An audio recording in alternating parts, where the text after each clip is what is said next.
I'm doing end of the world chat. You know, Dave Sardi's going to have a chat tonight, I hear. yeah, it's gonna be. We're celebrating the end of the world. Yeah. He's in here, G. What's up, my brother warrior? Well, happy What's up, 9/11, like G said, and I want to welcome everybody to the 9/11 chat at 9. Yeah. Yep. Until 11. Well, yeah, could go till 11, could go till 1, could go to whenever. Well, it probably won't go past 11 Eastern time because That's when that solar wave's going to hit. yeah, well, it's going to start. You know, the first part of it's supposed to start getting there around you have to go Greenwich Mean Time, about 9 a.m. Greenwich Mean Time, or whatever that would be here. So then that'd be like 2 o'clock in the morning here. Yeah. Okay. Well. So, I'm sorry, I missed it. What did they say, Dave, is happening at 2 in the morning? Yeah, the M class flare that hit first will start then, and by the end of the day, the X class flare part will get here. So the Canadians might have a good light show. Anybody in Canada from here? Stan's not on, is he? Nice. Who's the furthest north? Stan. Well, if Stan or George comes Jason. in, I'm thinking right now it's going to be Mule and near Chicago, but I mean, if this thing's going to start 2 o'clock in the morning, we better get our radios wrapped up right now if they're not wrapped. It'll be 3 o'clock in the morning our time, well, Central Time, because it's a 6-hour time difference. But yeah. So I'm interested in hearing what's going on here. So you're saying at 2 o'clock in the morning we're going to have a solar? Yeah, the beginnings of a solar storm, which will peak out by tomorrow night. Now, by tomorrow night, if you've got clear weather, if your sky's nice and clear and you're in the northern states, there is a good chance you'll see an aurora. Okay, but what about Aurora borealis? Got it. There has been before. I have seen an aurora just as far south as me. Yeah, we've had them here once that I know of. So, it's most people don't realize that a sun flare, like what we're talking about, can knock out electronics like an EMP, and it's done it before here in the U.S. Yeah, but not that one as small as the one we just had. The one we had is an X class, but it's not like an X-22 like the Carrington event was. The one we're going to have tonight and tomorrow during the day. How about that, Dave? Yeah, that's what I'm saying. The first flare was an M5.6. You don't have to worry about it?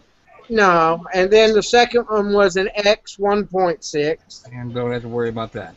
And, well, I mean, worst case scenario, it directly hits us, knocks the space station out of orbit, and the space station lands on top of your house. Okay, well, what I'm looking at is I don't have to worry about wrapping up my ham radio, my hand. No, at the very worst, I would disconnect my antenna from it. Right, yeah, right. Just like you would a lightning storm. Mm-hmm. What do you got to say about all this? What do you think?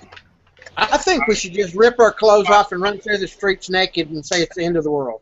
Oh, no, I think it's a distinct possibility, but nothing happened today on the anniversary of 9/11, exactly. So they got to keep the fear pumped up, right? That's right. They had the fear pumped up for 9/11, right, and then nothing happened today.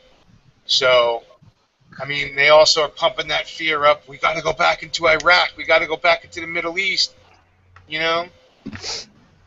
So it's the fear racket, and I'm just tired of it. 9/11's a good day to talk about it because this is the day they push it.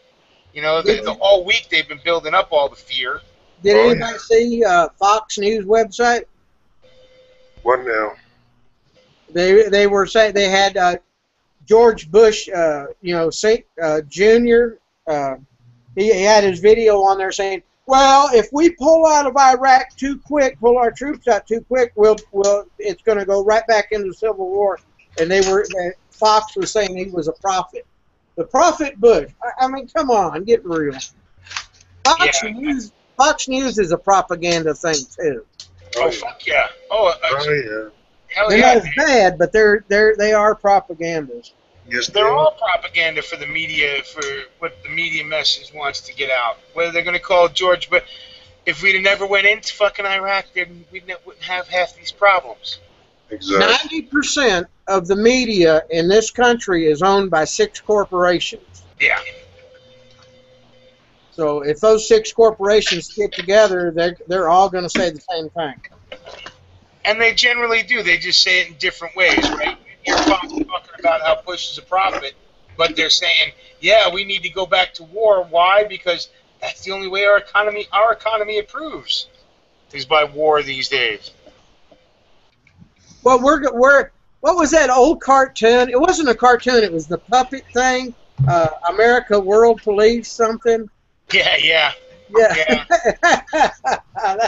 That's a good one. But that's what we like to think of ourselves. That's why we keep involving ourselves in all these other people's shit. You know, it would be neat if we were going to be world police that we should tax all the other countries that we're providing security for. And all us Americans, we should get tax-free because all the rest of the countries, we'll tax Iraq and we'll tax Saudi Arabia and we'll tax England. We're paying for their security, so we should have a world police tax. We just tax everybody else. Well, you know, technically we're not supposed to have a fucking income tax because we're only supposed to have tariffs, right? Yeah. We're only supposed to charge the imported goods. And if they only charge the shit that's imported these days, nobody in America would have to pay tax. Yeah, well, not only that, we'd have a heck of a lot of jobs here, too. Yeah. Because those imports wouldn't be so cheap from China. Yeah. And that's the thing. If we had tariffs, if we made sure that it was comparable to what it would take to make here in the U.S., we would have the jobs here. But then again, Got some feedback. But then again, you better be prepared to go to the grocery store and spend $10 for a loaf of bread. It sounds like you're in a stadium. I'm in a stadium. Who is that? Someone said, yeah, it sounds like you're in Cartersville. It was Joe. It was Joe. Yeah, it was Joe. Sorry, Joe, I muted you. You're echoing. It's been echoing all night, brother Joe. You need some new headphones? Well, let me go say hi to the room, see if anybody's in it. Happy 9/11. Anybody in it to win it? This is 24 watching now. Hello, 24 people watching now. What do y'all think? All the fear mongering that's been going on, and the fact that nothing happened today, and now they're going to have to find new things to make us afraid of. Yeah, I know. Let me change. I gotta change my thing here. So while I'm updating, that'll give you guys a chance to comment if you'd like. And yes, the comments are back underneath, so we can share stuff. We can share links. I know some of the older guys who follow us, like Tommy, Mr. Tommy Boy 9, he sent me a thing saying that when it's in the side chat, they can't seem to comment. Yeah. But hopefully now you guys can comment because it's in the bottom chat like it used to be. Oh, And we can pass out, we can give out links and stuff to the stuff we're talking about too. So No just doubt. like Southern Style, share the link. What's up, Southern Style, by the way? What's up, Cowboy Rides 1? Optimus Android, how you doing? Jim, QC Hemp's out there. Caregiver 7751. What's up, Tommy Boy 9? See, you can comment, buddy. Soldier Boy, baby. Soldier Boy. Joel Sweatman's out there. Galen Long, Mike Newswinder. Sonora Desert Prepper. What's up, Sonora? Got all the soldiers in the house, Mule. We got the soldiers in the house. Right, Jay Watt's out there. Brother Truth, I sent you a link, baby. Come on. And there's my opinion of the American people watching the news, the 24-hour news network. What's that, Dave? That cartoon. Oh, yeah, right? I just wanted to, the reason why I'm flashing the picture of the second tower still standing is because, you know, we can't ever forget, you know, what happened, no matter why it happened, right? Whether it's a false flag, whether it was all kinds of bullshit from 10 ways from Sunday, It doesn't matter. It really happened, right? Well, there's one theory that nobody wants to talk about, though. What? Act of God. See, Okay. y'all don't believe in God, you laugh at me. I believe in God. I'm not. It was God's will that those towers came down. I believe in God too, but I still chuckled. That was a wake-up call. Do you believe in free will? Have you seen The Harbinger? No, I don't know what that is. If you haven't seen or read The Harbinger, it's a book. Or they made a video out of it too for people that don't like to read. You gotta remember, see, not everyone believes, what you believe. Yeah. The Harbinger, I mean, all that stuff that was in the Bible came to pass on 9/11. It was all prophesied before. It was all in the Bible. It had all happened before, and it went down step by step. Even the Dashiell speech in Congress quoted the Bible verse that called 9/11 the Harbinger. So if you haven't seen The Harbinger, and it's all true. They didn't know it at the time, but even the tree that's out there as a statue was written in the Bible. That they made a statue out of the sycamore tree, that was all foretold in the Bible. Every bit of it. So, I don't care. God is a good conspiracy theory. I wouldn't call it conspiracy. I mean, it's in writing. It was foretold. Right. No, but you know what I mean. I know.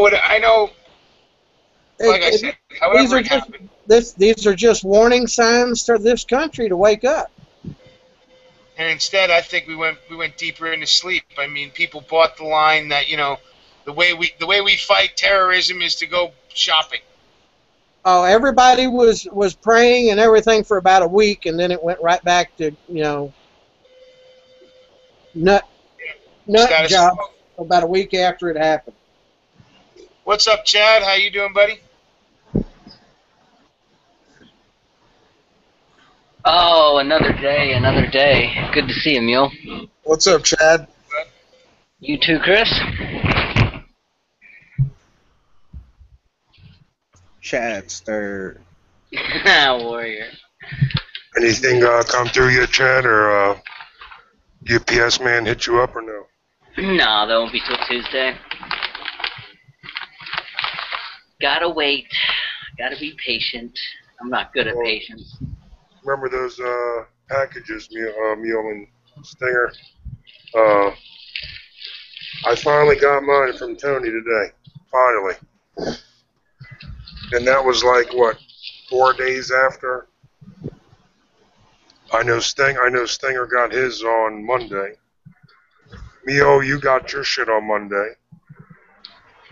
I got my shit today, Thursday. And I think he got his shit yesterday.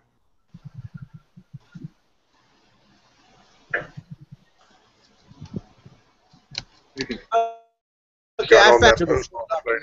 I said, where's my shit? I want to know more about the act of God. That's an interesting theory. All right, I just put a link in there. Now, you won't be able to watch it right now because it's an hour-and-a-half documentary. But I put the link in there and if you want to share it on YouTube, I don't know how to go about doing that. But anybody that's interested in that prophecy, go ahead and watch it. I mean, that's an hour-and-a-half thing. There are shorter versions, but watch it. And I mean, everything that was written in the Bible had come to pass on 9/11. There were 9 harbingers, and they all went right down the line.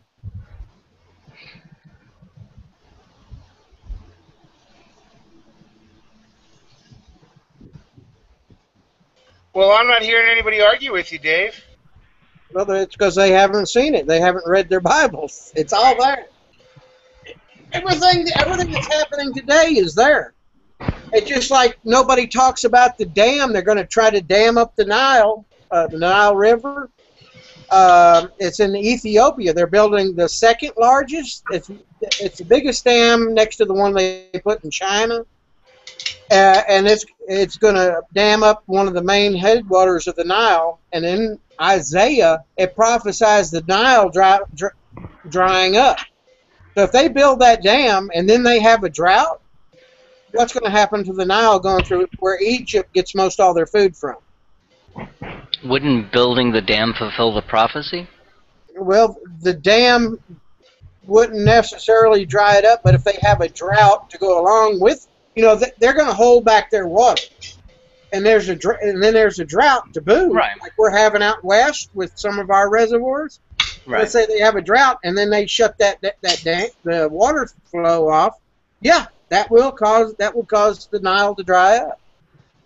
And then Egypt will go to war. There'll be a there's been people saying that the next war will be over water. Oh yeah, well I believe that too. I mean, you already have major corporations saying that water isn't a human right, like Nestle, and they're buying up as much water as possible. I mean, they already buy up large amounts of the water in the West, and they're still bottling that shit, right? Yeah, and there's a huge drought in California and whatever. They're bottling that fucking water. And then they got stupid-ass people that let them say, oh, you can't capture any of your rainwater off your roof. Yeah, right. To this day, Coca-Cola, who owns Anheuser-Busch, and the big water bottling company that everybody knows. Well, anyway, they make more money selling water than they do Coke or beer. Well, yeah, because they don't have to add nothing to water. Yeah. Yeah, that's one thing I never could understand. Now, I do keep a 24-pack of bottled water in the back of my pickup truck, in the toolbox. But as far as me buying any water for the house, it just don't happen. Right. Hey, I got a water filter. Pac-Man has kind of a question for you. He says, is it prophecy or are the elites using the Bible as a playbook? Thank you. Actually, the elites wrote the Bibles. That's what I was getting to, Mule, is that when the same people who write the prophecies are also making world events happen, it's so easy to make what is written come to pass, especially when you wrote it. So easy. Well, the Bible has been written, no matter what anybody says, the damn book's been around for a long time. And damn book is not the word I should use. The good book's been around for a long time, right? So some things in the prophecy, like Fukushima, some of the things I think are beyond the elite's control, but I definitely see them using it as a playbook for things to help manipulate things along. You know what I mean? Well, yeah, I mean, you don't hear the news agencies the big news agencies talking about all the animals, the fish kills, where millions and millions of fish are washing up, dead. How that about happens in February. Where all the pigs wound up in the main river that goes through? Yeah, the Yangtze in China. Yeah, they were dumping all the dead pigs in there. No wonder any big disease is going to start outbreak will probably start in China. Never mind Africa. The news agencies you mentioned, they only mention the animal die-offs once a year. It's usually about the last week in February. All the news stations will run all the die-off stories, and that's the only time you ever hear of it, by the way. But then they'll let you know that the birds, all these thousands of birds or whatever, all these fish, all these animals. But it's only in February, about once a year, and then that's it. Well, the only thing increasing, I know when I was in high school, they said the world's population was about 3.5 billion. So in my lifetime, it's doubled. Yeah. More than doubled. Like almost 9 billion now. Yeah. 7.5, 8 billion, something like that. Yeah, it's gotten ridiculous. But so some of us are going to have to die. I just wish they would do an IQ test first. Because, man, holy shit, is there a lot of stupid fucking people out there in the world today? Well, that brings an old Star Trek episode to mind where they visited this planet where everybody over the age of 60 years old automatically walked into a death chamber. You know, if once you reach the age of 60, your family had a big party for you, and they killed you. Logan's Run, that's what that reminds me of. Yeah, that was 30 though. Yeah. 60, I still got a few years. You know, 30. Just barely, No, brother. 30, I'm overdue. But yeah, I mean, it wouldn't surprise me if nothing surprises me anymore. It all just basically saddens me. And that's where the whole 9/11, they use it as another fear-mongering tool. They use this, you know, and some people are trying to change this into called Patriots Day, right? But there's another day called Patriots Day, and that's the day that the Boston bombing happened on. Oh God, that's another day that the terrorists whooped our ass. They kicked our ass. They kicked our ass big time. And 9/11, they kicked our ass again because they made these laws to curtail our rights and freedoms. They won. They won the very time we passed a law against our own people.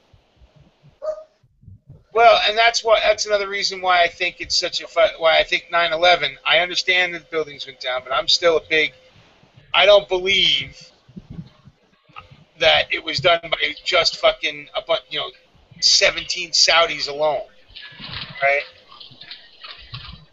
Because, like I said, I've watched the buildings go up, but It's Common Core math. right. It's Common Core math, Neil. 2 planes, 3 buildings, baby. Boom. Yeah.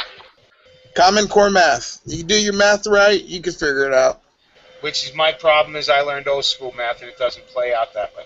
Sucks. And Yeah. I also walked those grounds before those buildings dropped, right? If you knew Core, though, you would understand that the math adds up. Yeah, it was hard for me to, you know, people were saying that those 2 towers stood on a, what is it, 25-acre lot? Yeah. That's just the size of my backfield back here, you know. I figured, well, that ain't a very big mess. It's only 25 acres. 200 tons of rubble. Yeah, well, I mean, but it's still just 25, 30 acres. I mean, hey. Oh, you didn't have to worry about cleaning any of it up because it was all vaporized instantly because that's what fire does to steel, right? It wasn't vaporized. I've seen lots Yeah, actually it was. The plane was. Nothing bigger. No, the buildings themselves, the rubble, everything. Nothing bigger than the size of a keypad on a phone was found. Yeah, did you hear about that shit at the Pentagon? though? That shit was I like, saw oh, the the engine block melted away. There wasn't one. Right. But it can make a fucking plane fly, but it burned from regular fire. Right. Well, they found the landing gear. Engine. Wow, landing gear. Well, they found and that's in New York. See, everybody 13 years on are getting shit confused. They didn't find shit in the Pentagon. No. They didn't find shit in the field. The 2 planes that hit the towers, they found parts from, and they found them blocks away. Hey, found all those passports. Not a mark on them, though, right? Fucking greatest passports in the world, baby. Yep. Fire doesn't burn paper. It'll melt steel, of course, but it doesn't burn paper. Yeah. I mean, Well, but you're right. You're right about one thing, Dave. Well, you're right about a lot more than one thing. But one thing you're right about is, they won. Whoever's plan this was to steal America's freedom, they implemented it, right? They had the fucking Patriot Act sitting there waiting, and it got vetoed down, voted down in Congress twice, right? Until 9/12, you know. Yep. And we've lost. I mean, look at it. They're debating in Congress right now, right here, right now, this year, this month. They're debating about whether or not to alter the First Amendment. We've never, in the history of our country, altered the Bill of Rights. Right? But now they're talking about doing it because they don't want, because freedom of speech is dangerous, right? And this is where I never agreed, and I will always never agree with the hate speech bullshit and the don't say stuff that's going to offend me crap, right? Why here in the Dragon we're a fucking First Amendment zone, and you can say whatever the fuck you want as long as you're responsible for it. because people don't understand what the First Amendment means. It means you can say fire in a fucking in a theater, but there better be a goddamn fire. You know, you're responsible for what the fuck you say. And if you disagree with the government, you have every right in this planet to fucking speak up against them. But they're trying to do away with that under the guise of all this terroristic bullshit, or the hate speech bullshit, or the racist speech bullshit, or the anti-LGBT whatever fucking bullshit. You know, we've continuously let them erode our rights and have done nothing about it, and now it's too late. We're not going to be able to vote our rights back in. So actually, I hope the fucking solar flare wipes out all the goddamn electronics in the world and gets everybody back on task. Get their heads out of the iClouds looking at naked pictures of fucking underage girls and shit. Nah, that plane didn't totally vaporize that hit the Pentagon. There's photos of it. There's no photos of any plane hitting the Pentagon, and there's no remnants of any debris from a plane, or luggage, or bodies, or blood, or not even a mark on the fucking lawn. I mean, there it is. Is there any people on this panel that really think that some fucking idiots from Saudi Arabia, 7 of which are still alive, by the way, you really think those were the people responsible for all this bullshit? Hey, Dave, could you read the top of what that page said? Yeah, surviving evidence. No, go back to the one that you just were on, please. Let me go back down here. I gotta find it. There it is. There it is. Right there. Photos of aircraft debris from government sources. How convenient. Well, you know what? I think I'll give our government too much credit. If somebody was going to do this, it would be a private enterprise.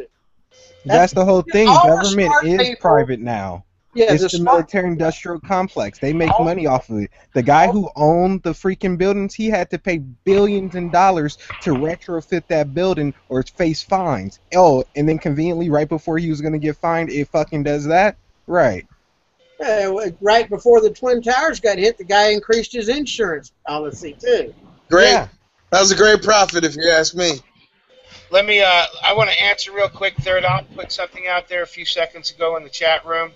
The First Amendment bill they're arguing does only one thing: limit campaign fund donations. Yeah, if you really believe that, Third, I'm sorry, I'm going to have to disagree with you, because just a few months ago, you heard Feinstein talking about how the First Amendment only applies to corporate journalists. You saw over in Ferguson where they were moving the journalists around, and the only ones that didn't have to keep moving and could even stop in one spot were corporate journalists. So you think they're not trying to, they call it accredited journalists, right? So if you really believe that they're not, that if they start messing with the First Amendment, they're only going to limit it to whatever, yeah, okay.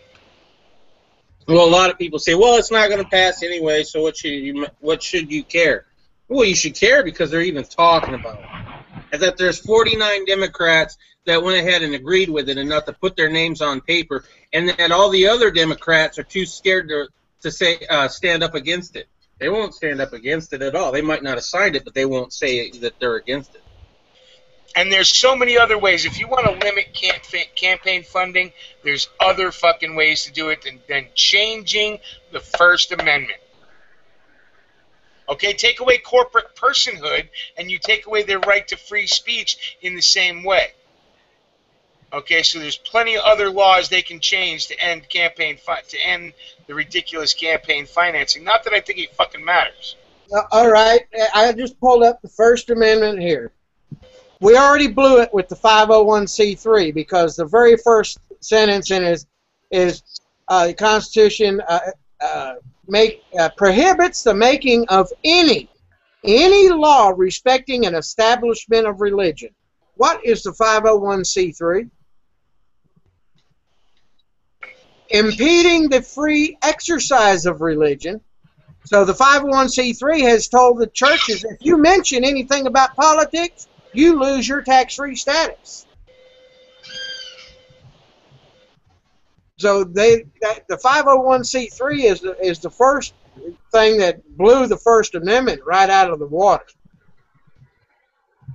Infringing the freedom of the press. Well, when the press is only owned by 6 corporations, that blew that one out of the water.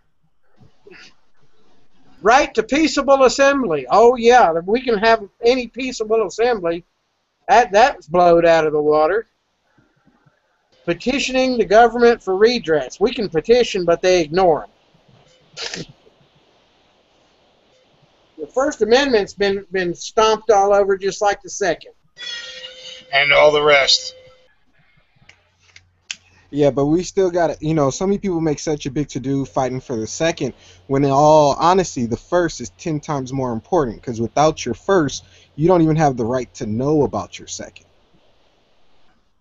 And that's why they're trying to, you know, that's for whatever guise they use to say that they're, oh, we're changing it for a good reason. Why do you think they want to change all these things? Right, just like the Patriot Act was only about terrorists, just like the National Defense Authorization Act was only about public security and the security of America. Right.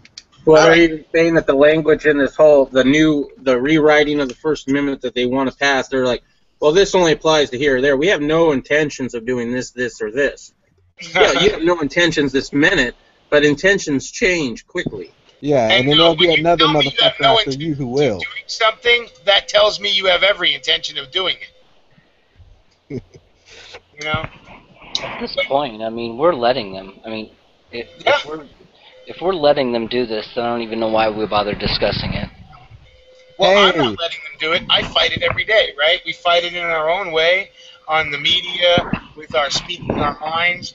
We still get to exercise the First Amendment. They ain't shut us up yet. You know? Well, they shut us up. You know, they only allow 12 of us in a room at a time. No, I'm okay with them only limiting this to however many in these chats, because it's crazy as it is with a full, 10 or whatever people. Yeah, that's true. But it's not like they're limiting who can really get in. Okay, we can only have 10 people, but those 10, I mean, look at the Green Dragon. I mean, how many times do we have 10 of the fucking craziest tinfoil hat motherfuckers all arguing conspiracy theories like we're doing now? Right? Now, everybody can call us tinfoil hat nuts. Heck, Third Op even papered his whole room in tinfoil and is ready to get out, you know? But, yeah, so I did see that, the pick Third Op, by the way. But how about the Fourth Amendment? That one's been trampled. Yeah, that one's gone, dude. The Fifth Amendment's gone. You don't have the right to, remain silent. You know? Incriminate yourself. Yeah, you have to blow in that breathalyzer. You have to submit to that blood test. That's testifying against yourself. Yeah. So anybody, I mean, when we talk about it, a lot of us remember when we still had the ability to use those few amendments left that we had left even when I was growing up. But they're all gone now. And the only reason why they haven't, and I've said it 1,000 times, is because they know the second they say, Mr. and Mrs. America, turn your guns in, they're going to start a civil war. They know it. So they're doing it slowly, step by step, state by state. Yeah, limiting importations of ammunition, limiting importations of weapons.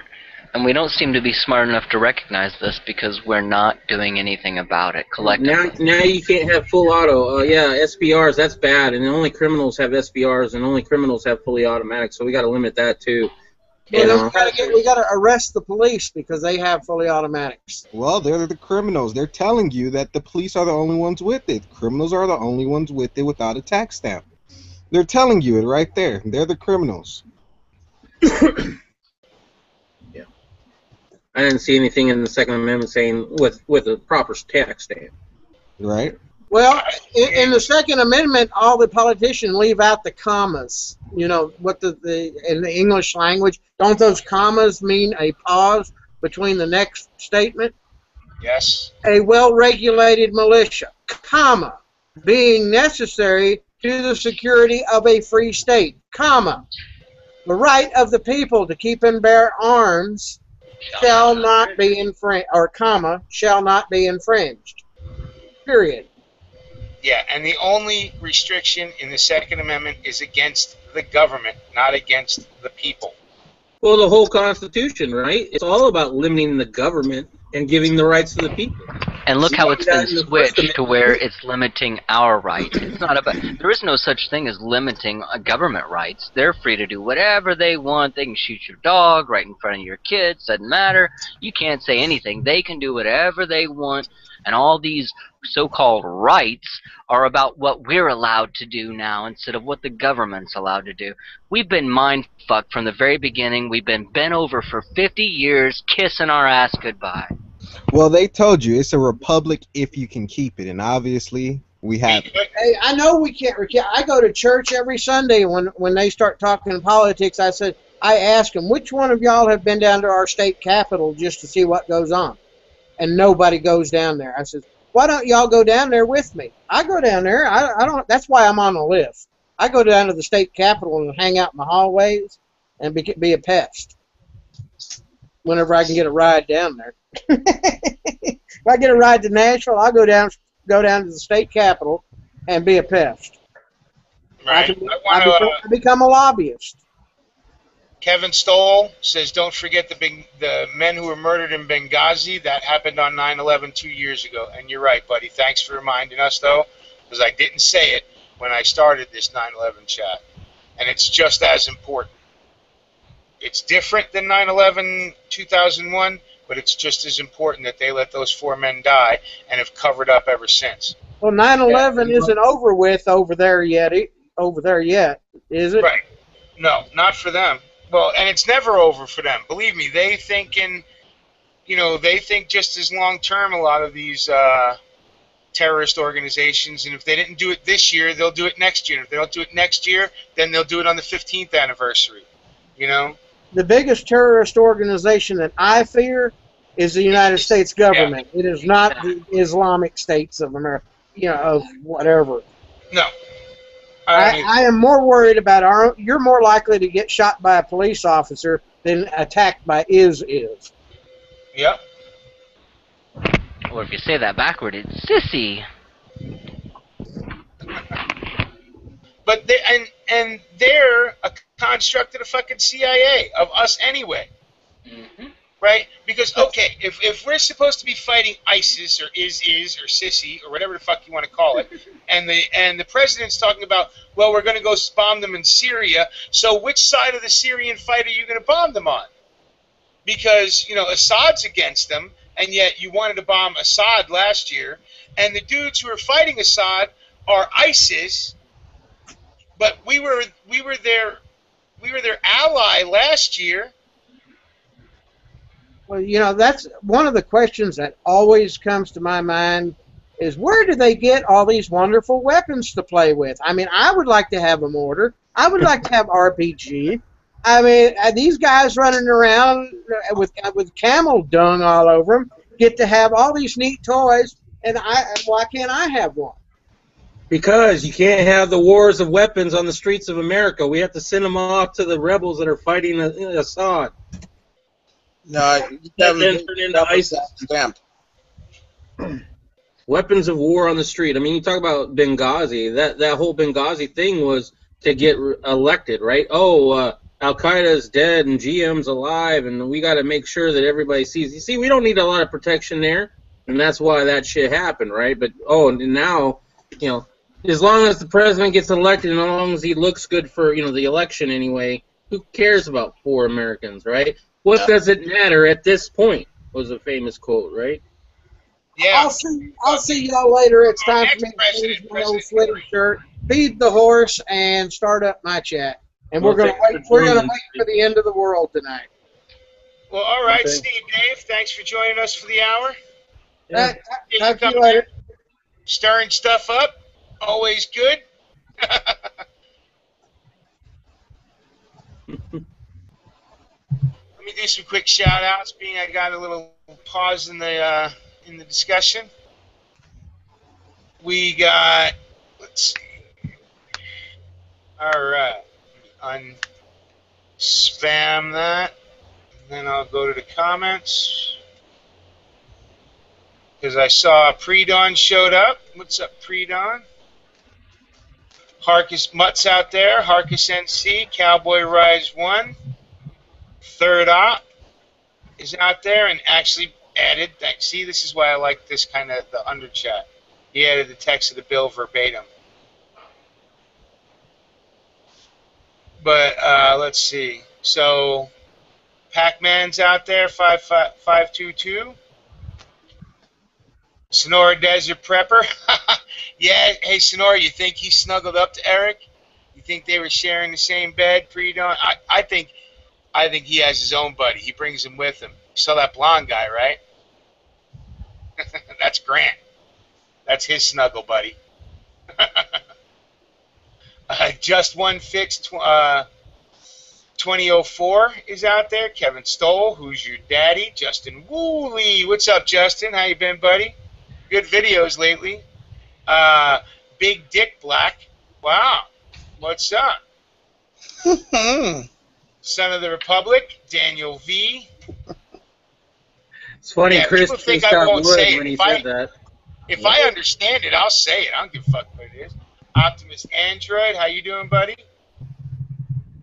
Let's see. Galen Long, Mr. Tommy Boy 9. Yeah, if only I just know the trick, Mr. Tommy Boy. It wasn't.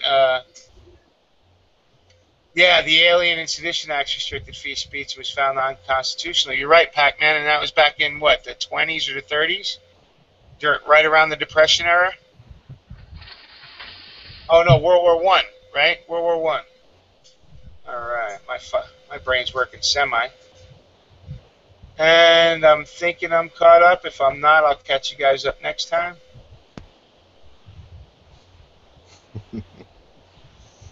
What are you chortling about, buddy? Just thinking about all this shit that's going on. But it's kind of funny, though. I mean, it's sadly funny, right? Hey, what's up, Dooley? Didn't see you out there, Dooley Mudbuster. I did not know my man Dooley was in the house. He's a good man there. Good man, Dooley.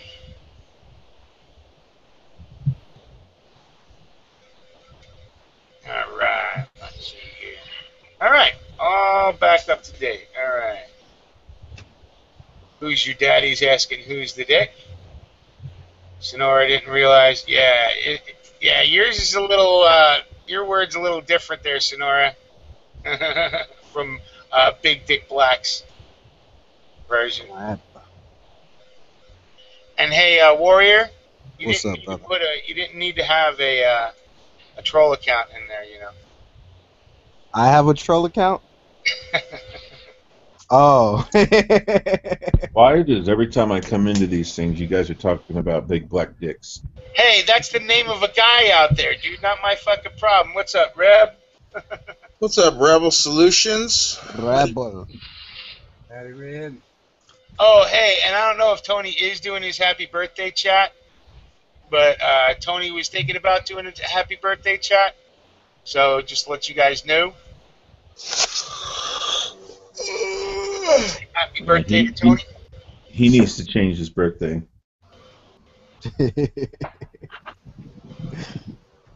Well, you know, I mean, not really.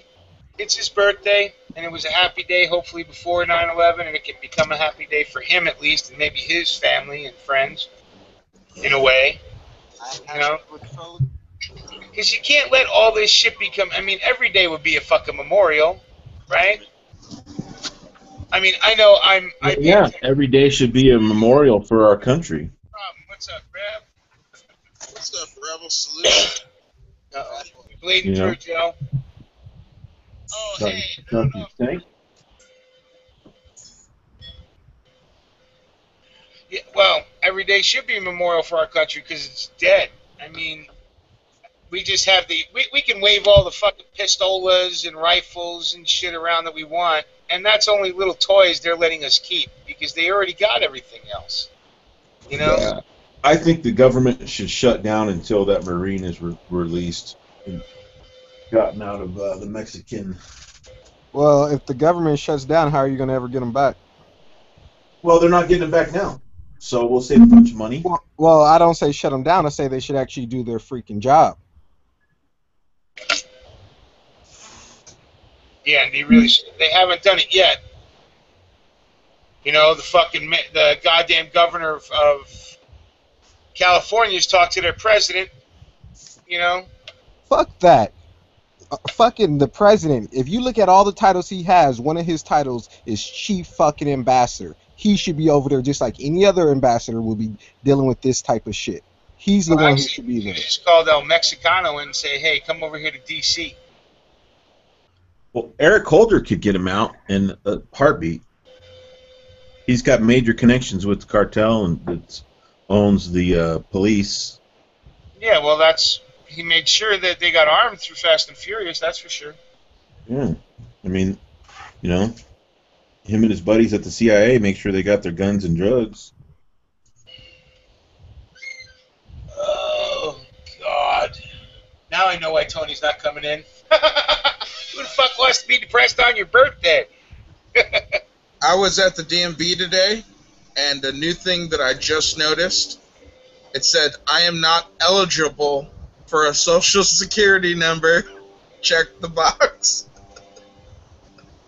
Really?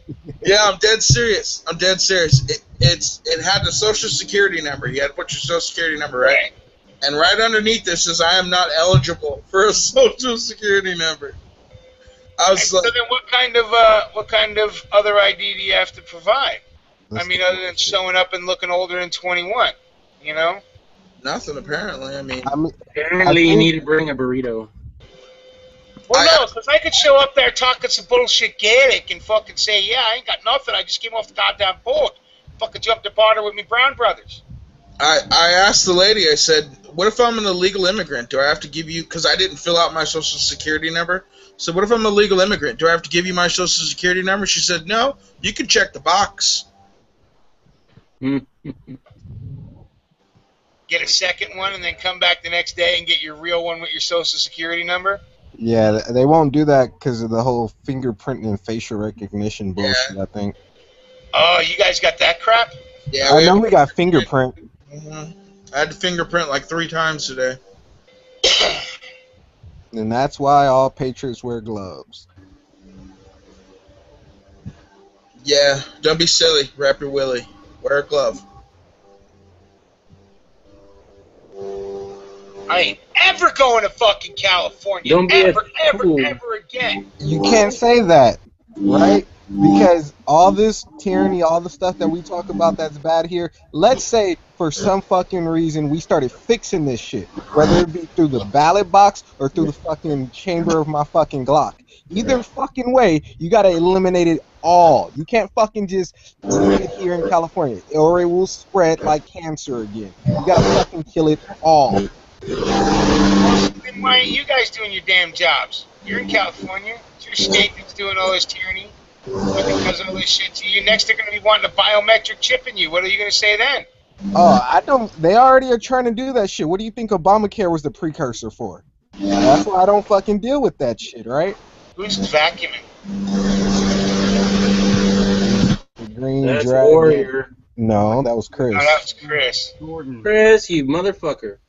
By the way, for Chris and for Warrior, both your California asses need to check out that link I just put. Not that the neighbor thinks it's an awesome idea to mow his lawn at 8 o'clock.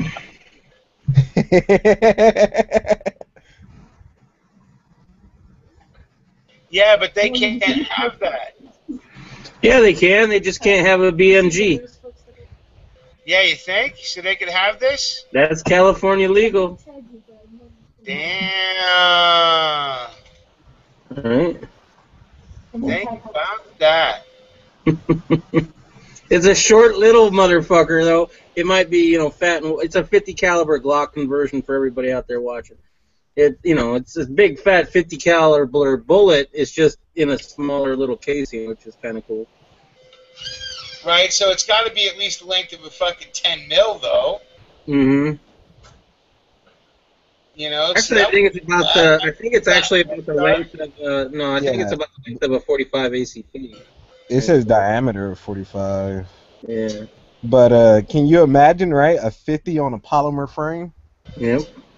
Well, can you imagine hauling that 50 around with your 50 Beowulf? 10 rounds, baby. Oh God! Don't even get me started on the Beowulf. It's a cheaper option than getting a Desert Eagle for a pistol. That's the only other thing is that. Fuck all that. I'm getting the upper. No, but think about that. You have the Beowulf for the rifle. You have the 50 GI for the Glock. Right? I mean, I don't know, man. Yeah, that'd be pretty badass. I'm not gonna lie to you. Yeah, 10 rounds in each. I mean, you're all legal, and you're able to take out a fucking tank and a goddamn Apache helicopter. Straight up. Oh, there's a tank? Don't worry, I got a Beowulf. No, I got my Glock. That's the 50 cal Glock's for. Yeah, you know you're badass when you say, "Oh, it's a tank." Oh, I got my Glock. It's all good. Right. And the Beowulf's for the Apache, right? Shit, you can fuck with them with your regular Glock. They ain't gotta go down. They just gotta start taking rounds and they're gone. Yeah, but imagine that big old 50 Beowulf. You're right. No joke, man. I mean, it may bounce off the armor, but they'll hear it hitting it. I mean, that's like they compared it to the 45-70, but you can't find a 45-70 in a semi-automatic. I thought to myself, "Holy shit, this is so awesome!" Like, and you ever fire a 45-70? A fucking thing's a cannon. Yeah, they kick like there's no tomorrow. Yeah. Whipping that out even in a fucking lever gun, and that's where I played with one of those, man. Motherfucker. They're no joke. Yeah, I was definitely, once I found out that's legal in California, holy shit, that opened my eyes. Well, and there you go. I'm telling you, boy. It's going to cost about, I think, a G once you think about the actual upper and the fucking ammo you're going to want. Oh, at least, if not more, yeah. I'll tell you, if I did nothing else in your guys' position, I'd register the lower receiver as the 50 Beowulf and get a barrel and work from there. Well, you don't have to register the lowers, Mill, as anything. The only time you have to register it is if you're going to do it as a pistol. Okay, well, I'm just saying. Otherwise, it's just a long gun, lower.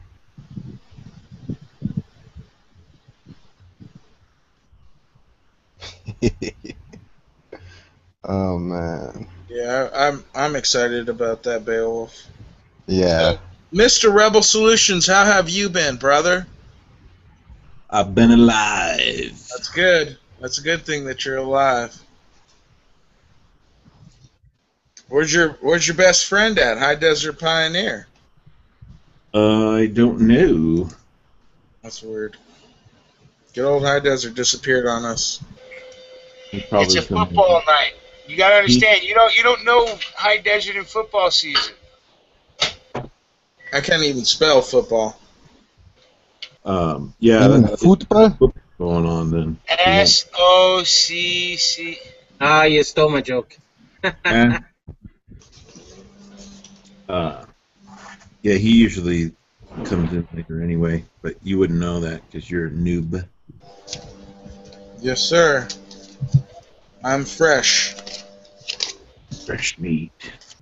I am fresh. So, did you get our little call this afternoon that you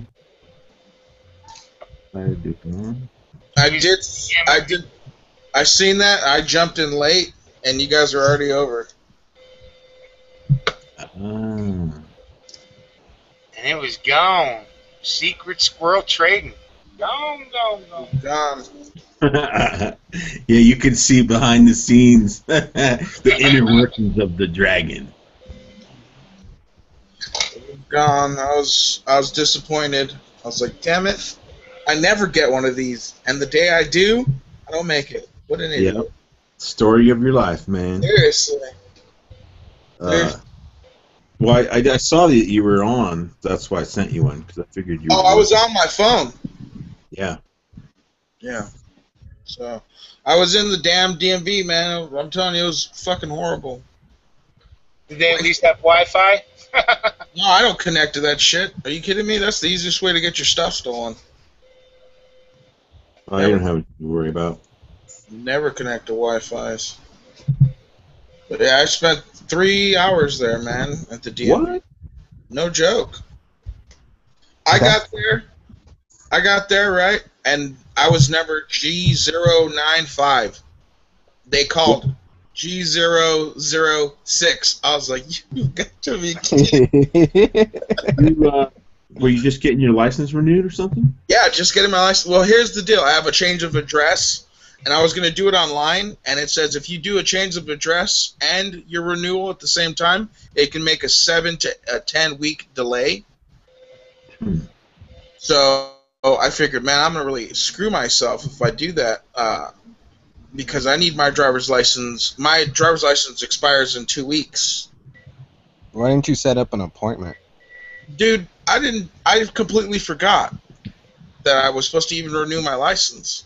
Even if you set up an appointment today, at most of them, you'll have an appointment like next week.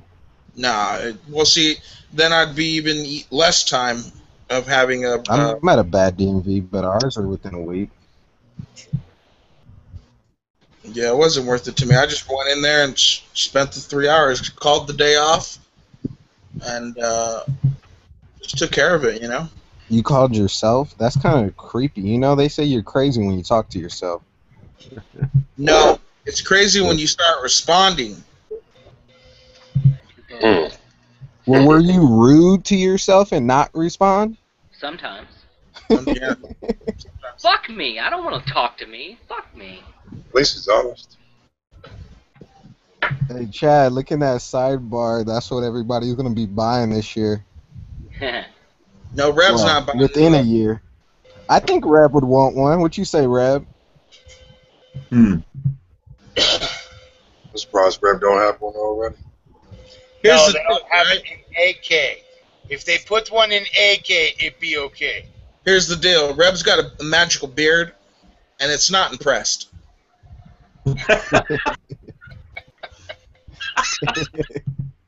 Oh, man. Truth be told, I just woke up from a little nap, so I'm kind of goofy. Oh, that's awesome. Old man needed a nap in the middle of the day. When I go horizontal, that's it, man. Boom, I'm done. You're one of those guys, huh? 5 minutes and you're asleep? Yeah. And I only wake up because I apparently on my back I snore, and my own snore wakes me up. Yeah, that's called sleep apnea, and you're actually waking up because you're dying. Yeah. Hey, wake up, you're dying. And everybody laughs that he's dying. Oh. I'm telling you because I have. They got a syndrome for everything, man. No, but it's... Okay. Or they make those better. You know? They always got to care for something. That's what they told me, right? When I told them the same thing. I told my doctor, I'm like, look, my stomach, I usually sleep on my stomach because when I lay on my back, my snore wakes me up, right? And he's like, oh, really? I'm like, yeah, I didn't think anything of it. Well, just for you, I mean, I got a story. So a guy, an acquaintance, truck driver, he goes to get his physical for, CDL and all that in California. And he made the mistake of saying something similar.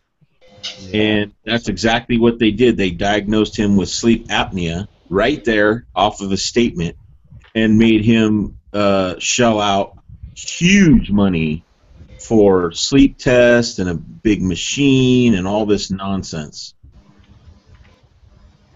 So I don't know if that's only in California though. I think that's just because it's the CDL. I think that's the DOT. Well, I don't doubt it one bit, and I learned from that experience and say, guess what? I sleep on my stomach. yeah. And my morning wood wakes me up because it gets painful. Nice. It's getting a bit weak. Lying and did it. At his age, he doesn't get wood anymore. Shit. Fuck you. It's getting a bit weak, Mill. It can't lift you up anymore without. It might be particle board. It might be particle board, but it's still stiff, right, Mill? Hey, motherfucker still gets up every morning before I do. Oh, you guys are too funny. Yeah. That's good to hear, though, Mill. I got something to look forward to. You're looking forward to his hard-on? What the fuck? Do lots of mind-altering chemicals, smoke like a fucking chimney. You want me to tell you all my good habits that have kept it going this long? Yes, sir. Let's hear them. You know, eat as much cholesterol and sugar until you get diabetes and heart disease. You're diabetic? That sucks. Live your fucking life like you don't give a fuck. And guess what? Life won't give a fuck either, and you'll either live or die. Yeah, set yourself up for death, but at least you'll get a boner. Yeah. Hey. I'm down for that. Right? Because once that's done, hey, what's the point? What's the point of living? What good is it? I mean, you think about it. Before we cure cancer, before we cure AIDS, before we cure real shit, right? What do they make? A boner pill. Right. What's the point of living? That's why people used to die so often so young. Guys couldn't get it up anymore past like 40. They're like, fuck it.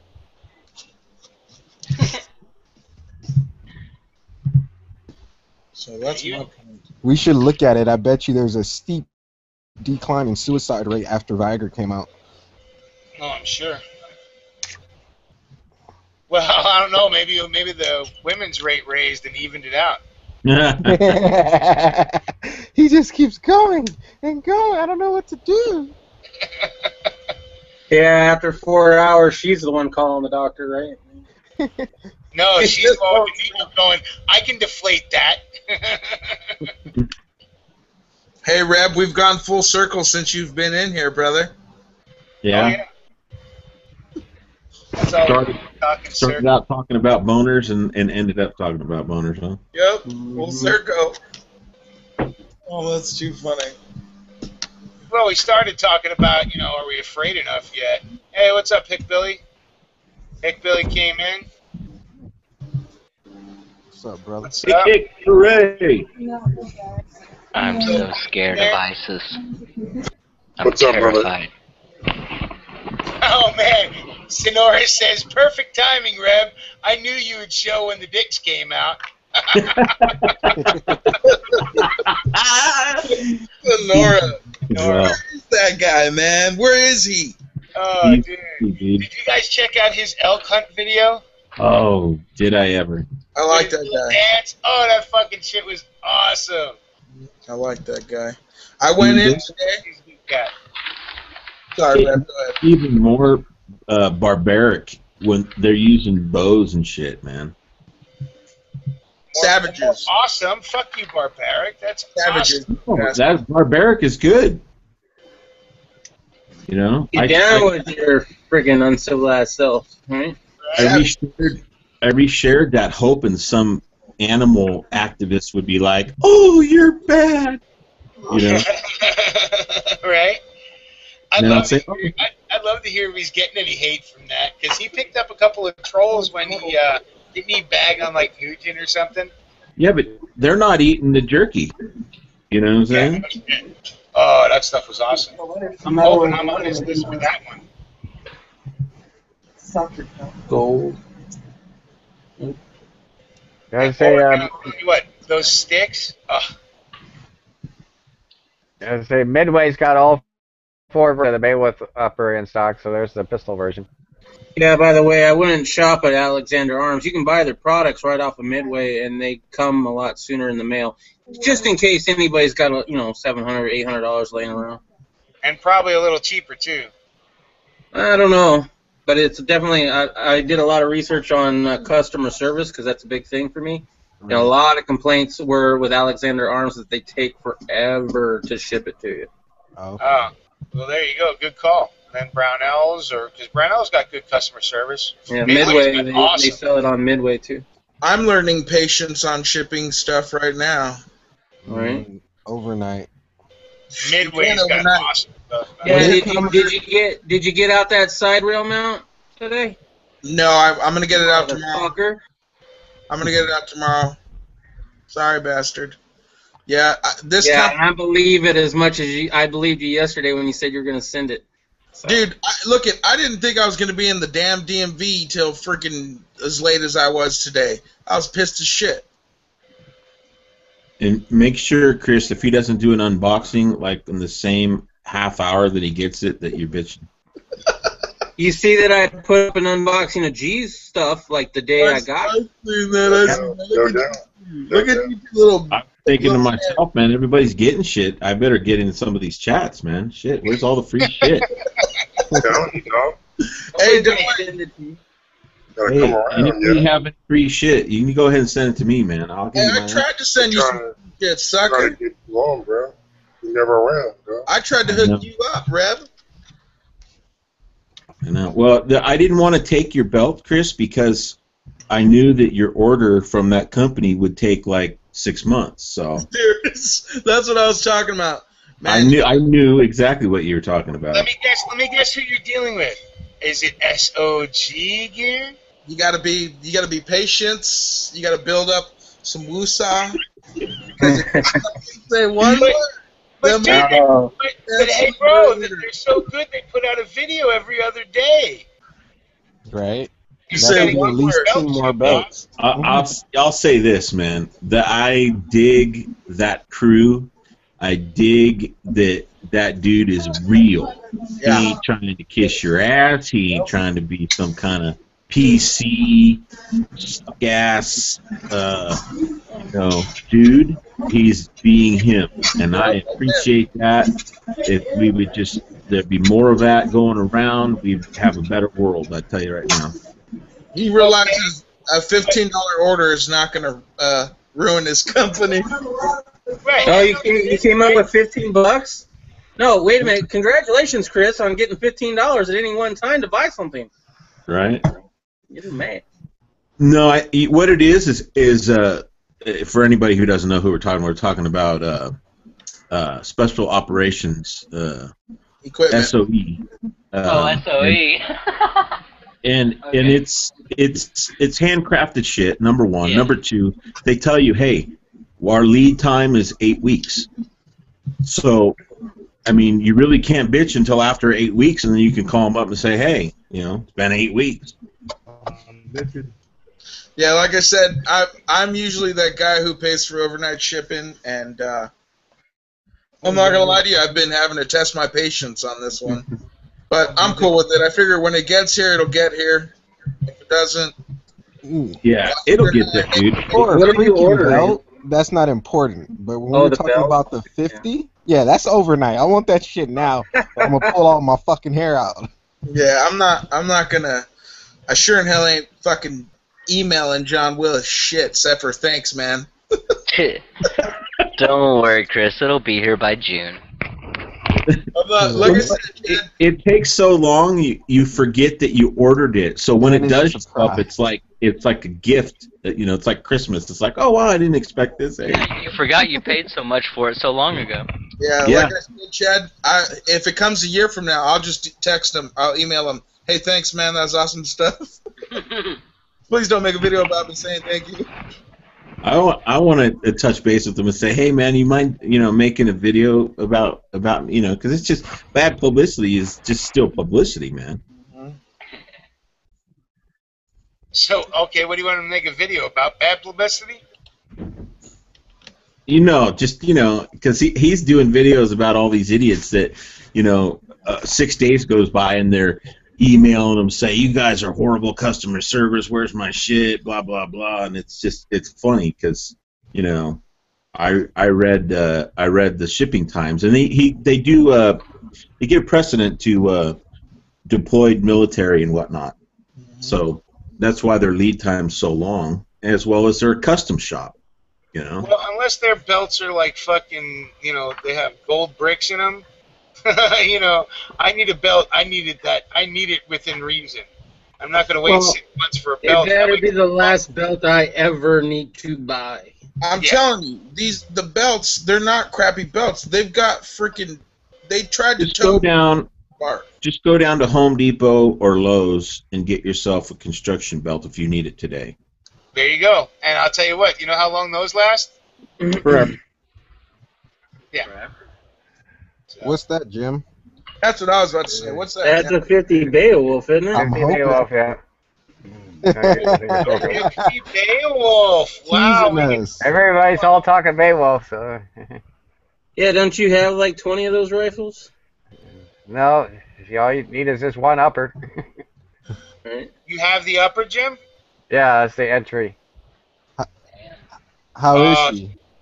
It kicks ass. It'll wear your ass out. I was talking. No problems. I was talking with him earlier, and I told him I was looking into getting a pistol, and yeah, people don't know that they do pistols. Yeah, you buy that 12-inch barrel, and then you maybe can use that SIG brace. That'd probably work out pretty good. Yeah. It's still gonna hammer pretty hard though. Oh yeah. Hey Jim, how many fit in a standard AR magazine? I thought it was 13, but I'm not sure. I never tried to pack that many in there, but. So I guess if you're gonna run into that problem with states with magazine restrictions, you have to like clearly label it that it's a Beowulf, not a regular AR mag. Yeah, the mags come with the plate at the bottom saying Beowulf. But I don't know. The steel mag that came with it's a piece of shit. Well, that gives me hope. But it works fine with the mag. bottom plate, put it on another aluminum mag or another mag. Is it the follower or what's crap about it? Yeah, the follower is just weird. It's just so thin, and I don't, it tilts around and just I don't know. Just didn't like it. Can you replace it with one of the anti-tilt followers? I would imagine you probably can. Right. Yeah, it's technically a standard AR, 15 mag. Yeah, just a standard AR. So a regular standard follower that's anti-tilt would probably work. Right, I just asked because, they might have did something crazy with the spring or some shit like that. You never know till you ask. Just compared to a Magpul, the magazine just seemed flimsy and just, I don't know, just never played with it that much. So what do you use when you fire off the Beowulf? What are you referring to? What kind of magazine do you use? A regular Magpul. Yeah. Okay. So it does a PMag. Yeah. It just works fine with that. Some people talk about having to modify feed lips and things like that, but I don't know. With this bullet design, it didn't have any problem. It just fed right through there. And you're casting your own, right? Yeah. That's so badass. Can I see one more time, Jim, please? What? Can you put the bullet up one more time? Yeah. He's almost done. No, 440 grades. Go, hold it from top to bottom. Take a picture, it'll last longer, brother. You want to see how long it is? Holy daylight, that thing is huge. Well, I mean, it's about a similar length to a 223, so it fits in the magazine, Yep.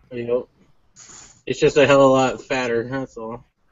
And a hell of a lot more grains behind it. Yeah, you're going from 55 grains to almost 500. Actually, I've seen them with the 600 now. Oh. Then, reloading them, like those was like 45 grains of reloader 7, so that's a lot of powder. Yeah, I'm going to buy 50 Beowulf for home defense. Okay, well, then you're going to have to reload for it because you're going to have one hell of a time finding ammo. Because Midway's got, they don't have any ammo in stock, but they got the tools and the cases. I've seen some ammo in stock, but the cheapest I've seen it for is $1.50 a round, so good luck buying a whole bunch of it. Yeah, and then the brass is still going to run you, here's a 64 cents a piece, and then the Alexander brass is 76 cents a piece, so you won't want to lose your brass. It's not a cheap toy to get into, no way. Yeah, but then it beats the shit out of you, so you're not going to want to shoot very many of them. Yeah, but you're going to stop a goddamn rhino with it, so... Right. I got 2 words for that Beowulf. Shotgun. That's basically all it is just a shotgun and an AR platform. So. Word. No, I would imagine it goes a little bit faster. I've seen, slugs hit plates, and I've seen Beowulf hit plates. And depending on the plate and the round, the Beowulf goes through. The slug never goes through. That's true. Well, the slug has a bigger diameter usually. I can't remember what the fastest velocity is on some of their ammo, if it's 2,400 or something like that. Or Yeah, it's close to 2,000 feet per second for the Beowulfs. I was wondering, and that's a big piece of lead it's throwing that fast. Yeah. Oh, you should see it with the conical bullets. The 300 grain ones that we were looking at from Adam's Arms. Oh, fuck. Right. yeah, you get a little more velocity out of the lighter ones. Yeah. That's sick. This is a real light one. It says a 240 grain solid copper projectile. I don't know what kind of velocity it's got. Let's see what it says. And it doesn't So say there what you go, guys. You can go check out Jim's videos and see him shooting the Beowulf. Do you have a video of it? I got my wife's daughter is shooting it. I posted the link to that in the YouTube chat. Everybody smiles after they shoot it. I mean, even though it's going to lead to a bruise, but Who cares, man? That's what I was telling these guys. They're all telling me, well, some other people I was talking to, that that it's no fun to shoot, especially in a pistol because it's going to bruise your arm or whatever. That bruises go away. Videotape lasts forever, man. That's why I like the Bumsky on the 12 gauge. Even though it kicks my ass, it's still fun to watch many times over. Now let's see, a BMG runs about a 700 grain bullet or something like that. So you're getting a longer bullet, but then it was Beowulf's 500 diameter and BMG was at 512 or something like that. I don't know. I know that you can reload a 500 Smith, a 50 AE, and a 50 Beowulf all with the same projectile. Yeah, That's from the videos I was watching. Yeah. There's a huge selection of bullets to choose from. And then the powder ranges, let's see, I'm trying to remember, 1680 reloader 7, and then you can use some, I don't remember what the other powder was. There was a shotgun powder that I saw. It was like some weird name. I think it was the same people that Hodgkins make. I think it's Hodgkins. It's like a shotgun powder, my little rifle or my little gun. Little gun, that was the one. Yeah, little gun. Yeah, you can go from little gun up to reloader 7. It's kind of the range of recipes I've heard people using. The little gun's pretty harsh, so it's gonna instead of a thump, it's gonna be a smack. I think. How many grains is that per round? Well, the 440s, I was using 45 grains of reloader 7. 45 grains of reloader 7. Damn. Yeah.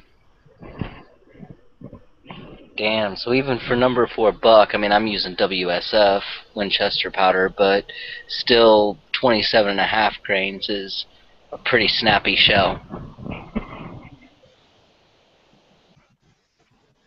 Yeah, put the hurting on something. You got wildlife.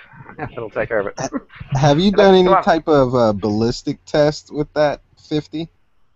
Well, not really. Blasted some laundry, laundry bottles, and they blow up okay. But then the little, the jars of peanuts that are about yay big, they blow up nice. And then you smack the steel target at 40 yards, and it shakes it so much it bounces it right off the shepherd's hook, and you got to keep resetting it.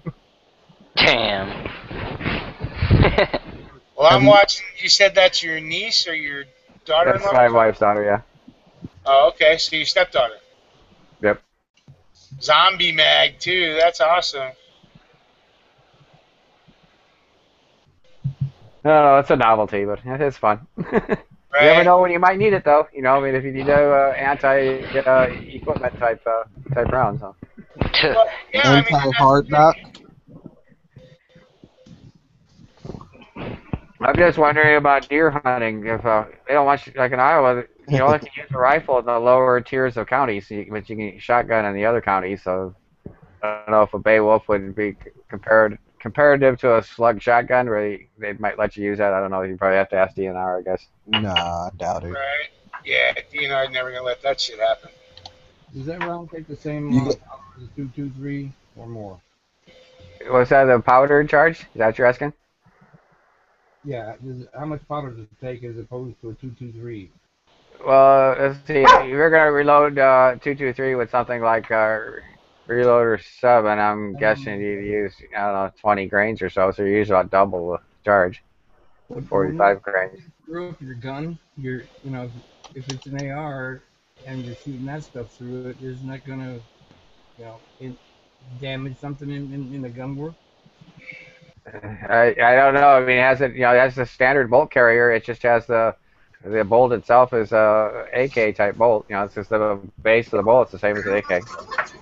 Yeah, I find that kind of cool that it uses the 39 bolt. Yeah, that's why it's small. The head of the case is smaller than the diameter of the case. And I haven't heard any changes on your buffer arrangement, so you know it seems to work fine. So I've heard of some people putting in heavier buffers for like the 308, you know, AR-10s or whatever. For the recoil or something. Yeah, people do that, and it's supposed to take the recoil down. And especially the ones that have it in the pistols, you know, the 50 Beowulf pistols, they like to use the 308 buffer, and then of course a massive break on the end of it.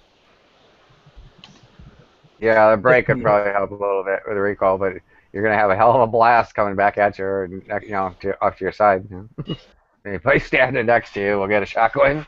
Well, when you have a 50 like Beowulf, a lot of fun. Yep. It looked like a lot of fun. Entertainment value to the max. Well, and think about it. For the guys in California who have the 10-round limit, right? For the guys in New York that have a 10-round limit, if you're gonna go big. If you're gonna only have 10 rounds, why not go as big as you fucking can?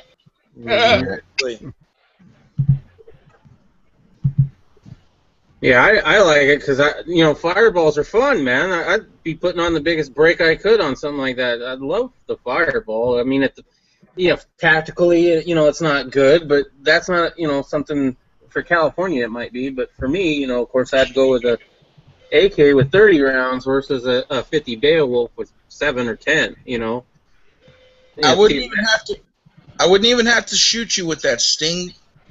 Just going by you would blow you off the round. Right. The round whizzes by me and makes me spin like a little top. Right? It fucks with your eardrums. And I was looking at some Ordinate versions of that. And it's like, oh man. Yeah. And yet Jim is over here hoarding it all to himself. Right. Well, I'm sharing links. Midway's got all 4 uppers. It's in stock. It says it'll ship tomorrow, so just get out your credit card. Yeah, what sucks is they only have one pistol, and I almost kind of want to build one because I don't like their pistol version. Either that or I'll buy that one, disassemble it, because I want to put it on a milled upper and a milled lower. I mean, forged upper and lower. No, milled. That's Well, right. you could probably disassemble it. Yeah, take the barrel off, and you know it should mate to any standard, I think, upper. Yeah. The bolt's just standard. Or Stinger. Barrel? Stinger, just buy 2. Just buy the barrel. Now there is another company I think that's selling barrels, but I can't remember who it is. Oh, I looked at the barrels, right? First of all, they don't call it Beowulf barrels. They're 50 Beowulf. You have to look for the designation, like 762 by 39. It has its own little, like 12 by something, right? Yeah. So it's different because of the copyright or whatever. And then there's not very many people out there selling barrels like that. And there's this one place that does them custom, right? But of course, you're going to pay custom prices like $500 for a barrel minimum. No. It'd be easier just to buy that one and change it over to a billet upper and lower and polish the barrel. There you go. You're definitely gonna have to say you're gonna have to reload though. I mean, if you're not a reloader, it might not be the caliber for you because you just ammo speed impossible, you know. Right. Yeah, I'm not a reloader, so. I am. I will be.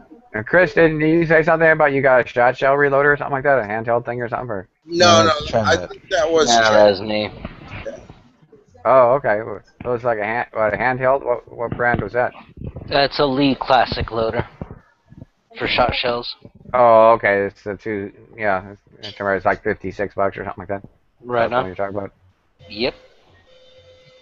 Love it.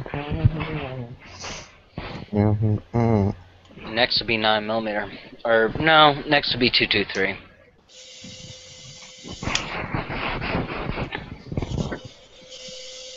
Yeah, reloading's a good time. You know, just save you a bunch of money. Anyone in here a hunter? I am Have you ever hunted with 223 for deers? negative. I think that in California there's a 5-round magazine limit if you do that for hunting. You're allowed to have 10. For hunting in California? Mm-hmm. Yeah, I've never hunted with it, so I'm not 100% sure. I was talking to a game warden because I was even wondering if I could even hunt with my AR. Yeah, you can. And I said, am I limited to magazine restriction? And he said, no, whatever the gun came with is what you're allowed to use. Right. So my gun came with the 10-round magazine, so I figured. Well, Why would you hunt I with would your look into AR the when you law. have an AK? Well, I want to hunt with the AK, but here's the deal. I don't want to buy bullets online and wait. If I want to go hunting that day, I want to go hunting that day. And I can't never find hunting rounds for the AK where I live. The soft points? Yeah, I don't see any spire points, any soft points. They're always either full metal jacket or full metal jacket 124 grain or full metal jacket 122 grain. I'm not a hunter, so why can't you hunt with Full Metal Jacket? It's just going to pass right through the deer, and then he's going to run free like, hey, I'm free. Gotcha, okay. You want that. You want the bullet to rip him up on the insides and make him decide he wants to die. Right. Aren't you supposed to shoot him in the heart, Chris? What was that? Aren't you supposed to shoot him in the heart? Yeah, I mean, Heart, lungs. in a perfect world. Oh, okay. For a deer, you shoot right behind the front shoulder blades, basically, in essence. Yeah, in a perfect world. And plus, I'm not too sure. I would rather shoot with a designated hunting round that's designed to destroy. Well, shit, what round ain't designed for that? You know the Zombie Max Hordneys? Those are nothing but VMAXs, right? Really? And those are hunting rounds. I've never seen those in the 7.62 though. Oh yeah. Well, you need to go to a gun store rather than a Walmart. You know what I'm saying? Yeah, that's my problem. I go to Walmart. Yeah, you're never going to find hunting ammo for the AK in Walmart, but you'll more than likely find it in one of your local gun shops. Did you get your license this year, Chris? Because last time I got it, it was like 40-some bucks, I think. I got my Upland Game and Bird and my my license, and it came out to $55. Yeah. It goes up every year. I'm going turkey hunting, so I had to get Upland Game and Bird. Right. Do you have the standard one, like for like a rabbit and shit like that? Yeah, that's all. That's Upland Game and Bird. I thought the bird was an extra sticker. Yeah, it's an extra stamp. Yeah. But, yeah. So what, the regular one was like 40 something, the bird was like an extra 10? I actually got my receipt right here. Yeah, buddy. Get your drone hunting stamp. There it is. Some hard bird. It was 44 for my hunting license, and $9.46 for the Upland Game and Bird tag. Now, once you get that bird tag, you can shoot almost all birds of game, right? Anything but waterfowl. You guys and all your government permits. What the fuck? Come on. I was going to say permission to hunt. What a concept. I know. But you know what, Chad? I'm a firm believer in water is not a human right. It's not a necessity. It's something you must pay for. So, Right. Yeah, you and Nestle. Well, I look at it as out here, I mean, you can either hunt... You can hunt on BLM, can't you, Chris? yeah, you can hunt anywhere.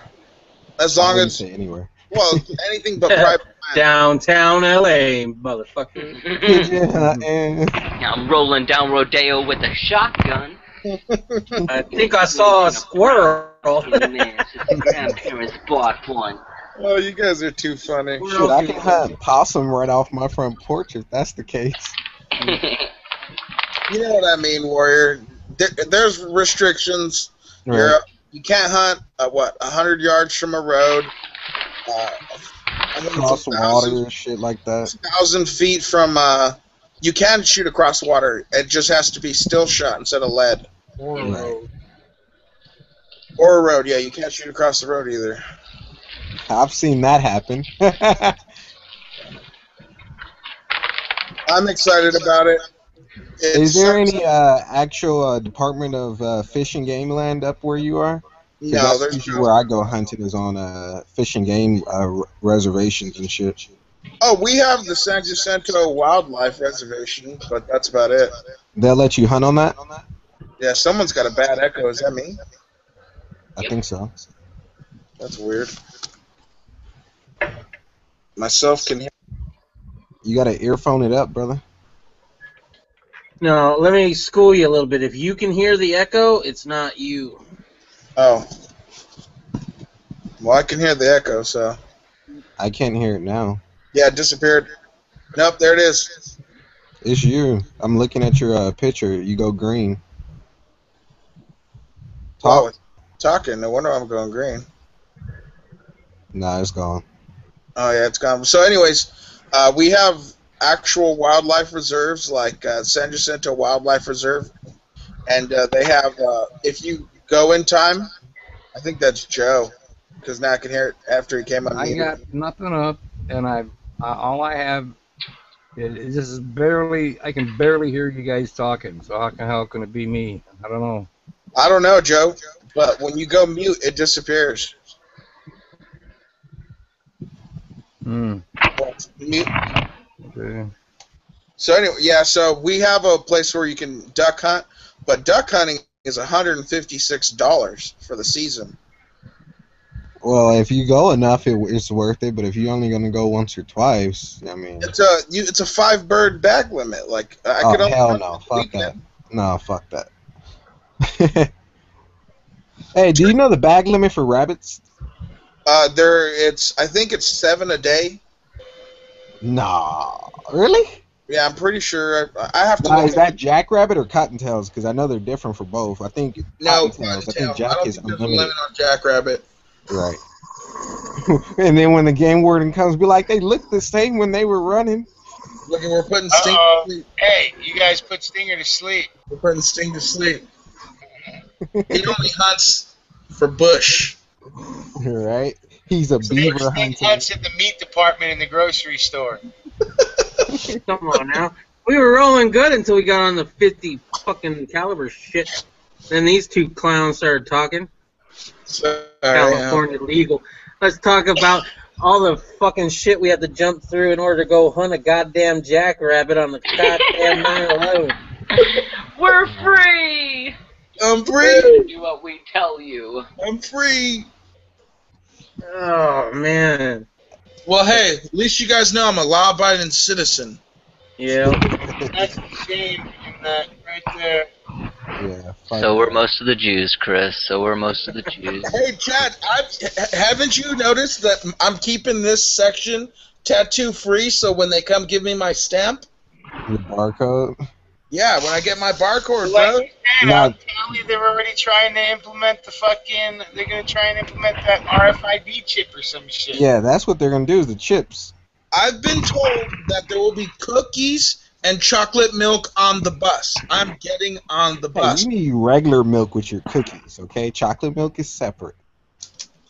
Well, I want some hot cocoa. You know what's sad is the hot cocoa and milk debate is a lot more interesting than the jackrabbit bag limit debate. Let's go on your favorite snacks. Come on now. That would intrigue you now, wouldn't it? It would. I would love to try some of them Sonora Desert Prepper elk sticks.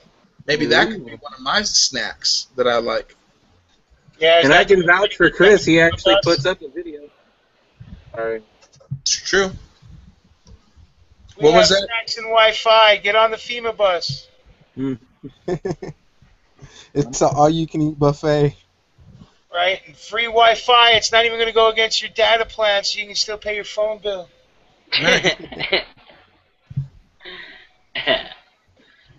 While you work at the FEMA camp for 6 cents a day. Sounds good to me. I could do some doors there.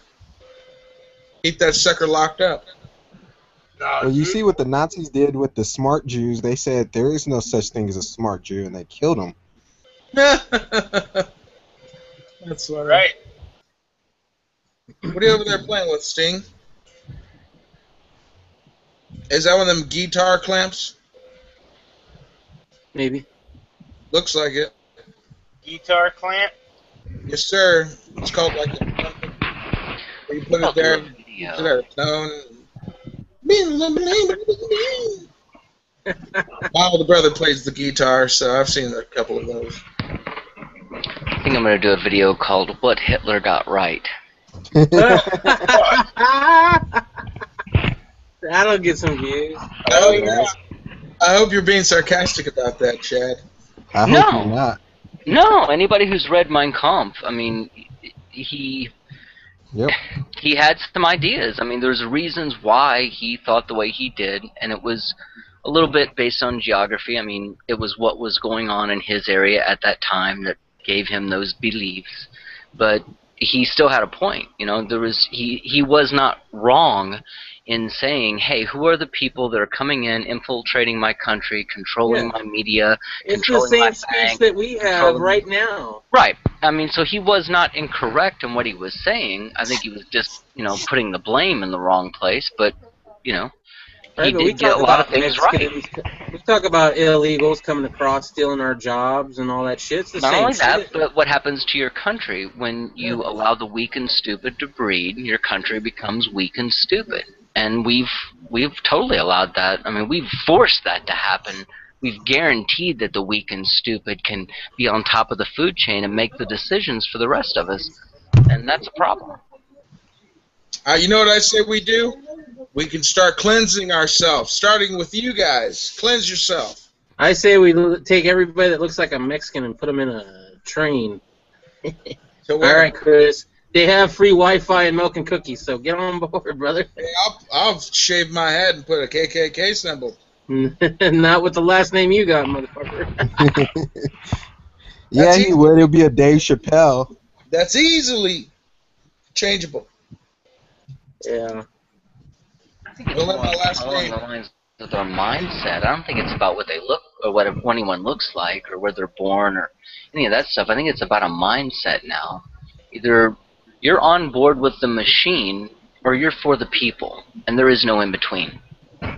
No, there's some people that aren't on board with the machine who still don't give a fuck about the people.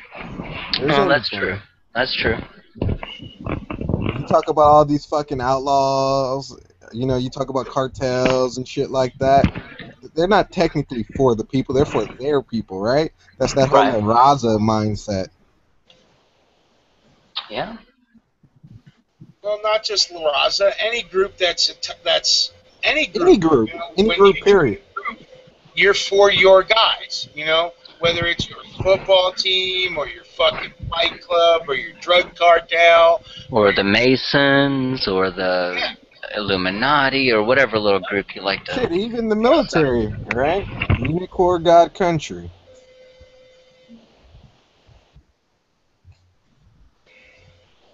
I mean, look at us. We're the dissident group, right? We're all the ones that see through the bullshit and start screaming, and we've even become a group, you know? The truth seekers, the truthers, the truth movement, whatever you want to call it, libertarian. I don't even know what to call it, right? The ones that see through the bullshit.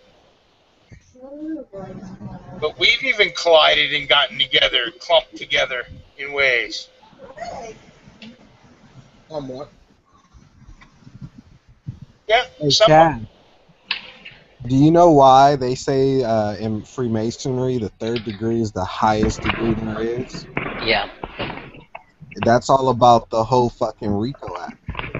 Well, the outer shells, the outer levels. It's the facade for the people. Right, but you think about it, if anybody in their organization ever got in trouble, right, you could never charge them with the RICO Act, right, because there is no hierarchy. There is nothing higher than the third degree. Yeah. Yeah, okay.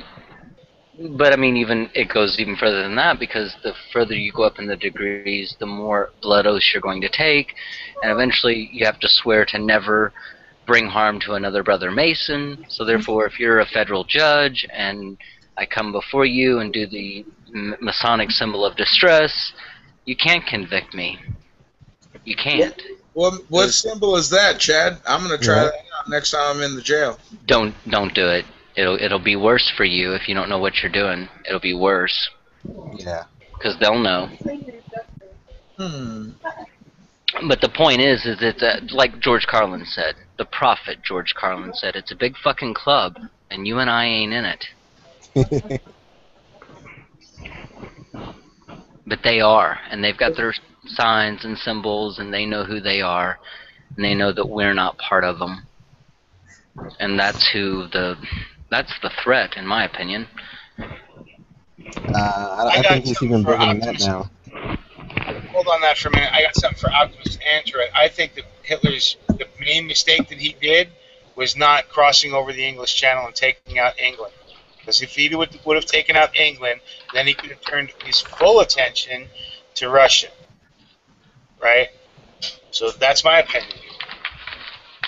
Yeah. For all the other stuff, just from a military point of view, if he would have, after Dunkirk, if he would have immediately just bombarded and then attacked, he would have taken over England. And then once he did that, there would have been no foothold for America to invade Europe, and he would have been able to turn his full attention to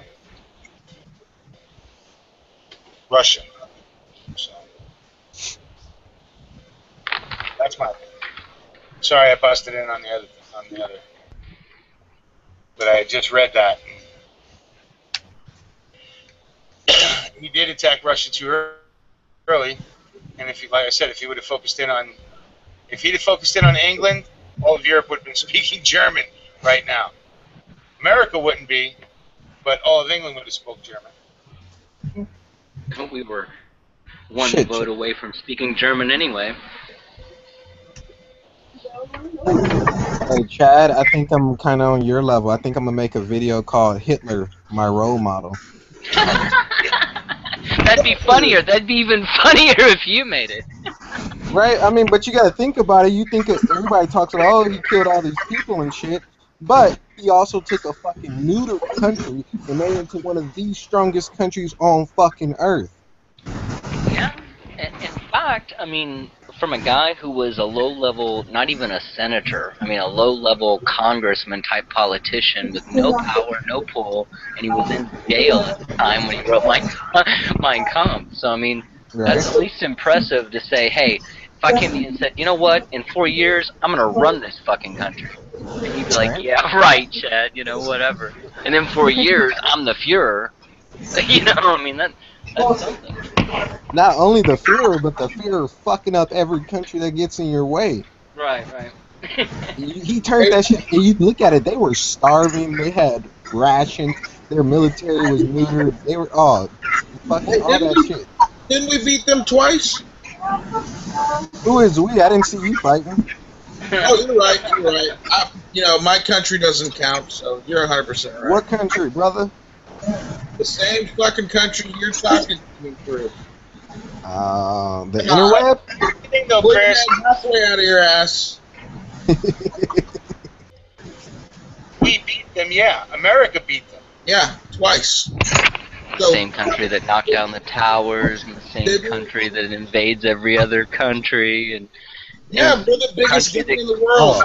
Don't like and it. we're the most fucked up system in the world when it comes to actually supposedly being good. I like you think of like countries like China, North Korea, right? They don't bullshit and say, oh, we're good. They tell you, hey, I'm in charge. Fuck what y'all say. It is what it is. I'd rather you tell me straight up what you're doing than try to fucking with no bullshit right? Right. And who's killed more people than us? Who in this world has killed more people than us? No one. That's right. We talk about Ebola and shit. No, what about a fucking American government? Nobody even comes close. But we're the good guys. Keep that in mind. In the back of your mind, you got that little flag that says, yeah, we're the good guys. Well, if we're the good guys and we kill more people than anybody, well, we kill more people than everybody else combined. Right. So who's the bad guys here?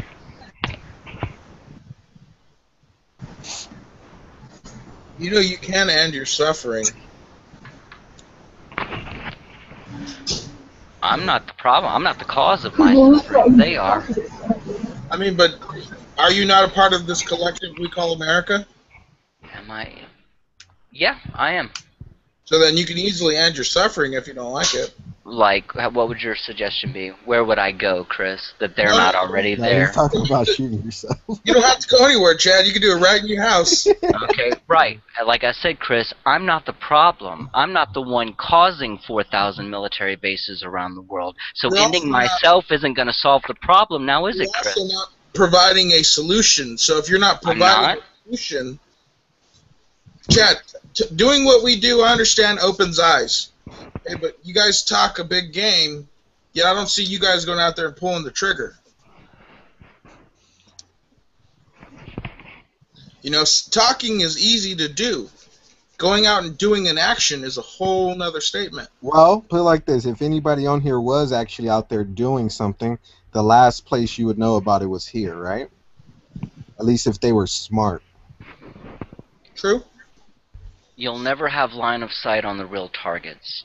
If you want to shoot the puppets and waste your fucking time, go ahead.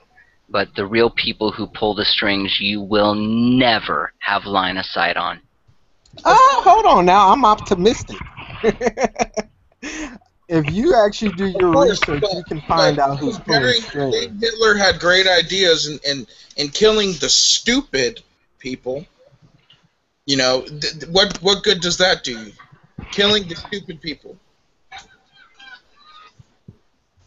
Do stupid people not have the same right to breathe as you do? Yeah, I don't believe in killing the stupid. I just don't believe in protecting. No, but you believe in having Hitler as someone who you look up to. Hey, because he had the balls to kill the stupid people. no, I believe I look up at Hitler because he's a role model who was able to bring actual change to a starving country. He took fucking millions of starving people and gave them the ability to at least put fucking food on their table, right? I look up to that part. I'm not saying he was a fucking god. I'm not saying everything was right, but I do look up to him in certain perspectives. Yeah, see, I guess I can't ever wrap my head around looking after somebody who sent so many. No, wait. The reason why you can't decide to ever look up to somebody like that is because you've been trained and taught very well, my brother. And you look up. Yeah, it's hard to look up when you're looking down. Has nothing to do. Has nothing. You have been taught very well. I can. Chris, you look up to a country that kills more people than Hitler ever could. Hey, and you put that on a pedestal and think that's show just me my great. American flag tattoo. Chris, you were 5 minutes ago, you were talking about your country, my country, this. Wait, Hitler killed how many Jews? How many Indians did America kill when we 92 million. 92 million is the number. And look, here's the deal, right? It doesn't. All of this shit is past. That's all the past. None of that matters. None of that Hitler's in the past. Past doesn't matter, so the future. I don't say that. I look up to the colonists who decided to come in here and whack out a whole entire group. Look up to Well, I look at myself as a scholar, right? I'm always in pursuit of knowledge, But he did some right things, right? Hey, these Indian guys, man, they deserve to be killed. Well, that's one point of view. They shouldn't have been in our way when we were taking over the land. No, Well, they should you're have just fucking lucky killed I them as wasn't soon as they standing on the landed. fucking shore when you showed up. I guess they were the stupid people at the time, huh? Motherfuckers didn't know how to read. Let's put it this Yeah, way. they should have rushed the fucking boats when they had a chance. That's exactly what Manifest Destiny was. We're going to kill everything that gets in our fucking way as we cross the continent. Yep. Okay? And they did, and they have, and we're applauding it, or some of us are applauding it. Yay, we're so great. Hey, Chris, Kill and that's more people than everybody else. Yay, we're so good. you talk about how some of the guys get on here and talk about when the shit hits the fan, they're killing everything that fucking comes their way. They still are. I don't agree with that, but if the Native Americans would have did it, We wouldn't be having this conversation right now. nope. Well, I guess I'm going to be one of those guys who's killed. And I'll watch you guys in the news about how all these cool massacres you're going to have. The Indians should have rushed the boats. That's right. Rushed them, fucking flaming arrows. That would have been the end of it. But no, it never works that way. That's why they have to infiltrate and do it slowly and do it the way they're doing it. And the shitty part is it's working. And people will clap and beg and pray and vote for it even, just like the Jews did, one by one. Well, the main point we should all take away, I think, is that every government has ever been around has been corrupted and done horrible shit, and every world leader that's been around since at least Washington, maybe even longer back than that. Well, yeah, because I don't even think Washington was a saint, right? So everybody's fucking a horrible person. Evil is in all of us, man. It's in our nature, right? And that's why I don't need any the of good these in people, the good in mankind, and we're all naturally good. No, we're all fucking naturally evil. We fight our urges on that shit. Some of us do better jobs than others, but inherently we're all evil. Looking at the Think kitty about cat it. If you playing go with back the and you gun. start reading or watching videos or listening to books on tape of our founding fathers, they talk about this. They talk about how government in and of itself is a necessary evil, and we have to protect against the overreach of government, because they saw this shit coming. They knew what they understood general human nature. That power corrupts, and absolute power corrupts abso-fucking-lutely. That's why they talked about we couldn't, they didn't want central banks. That's why the big fight over fucking federal versus anti-federal fucking power. Right? Because they understood the inherent evil of a fucking government like that. And when you read some of the anti-federalist papers, then you read people who actually were prophets. And we're living out their horror, their nightmare right now under this federal system that we have. And if the one greatness of America is we do admit our faults and try and get better from them. We try and learn from our mistakes and get better, hopefully. But we're out of control because we don't control shit. We're servants. We're serfs. We're nothing to these people, to the ones who have the money to be able to support the fools that we see dancing and singing around in Congress, working for their last corporate master. And some of them come out and speak somewhat for the people sometimes, but only when they ain't getting paid enough or when it's in their best interest to play the other side of the same fucking coin.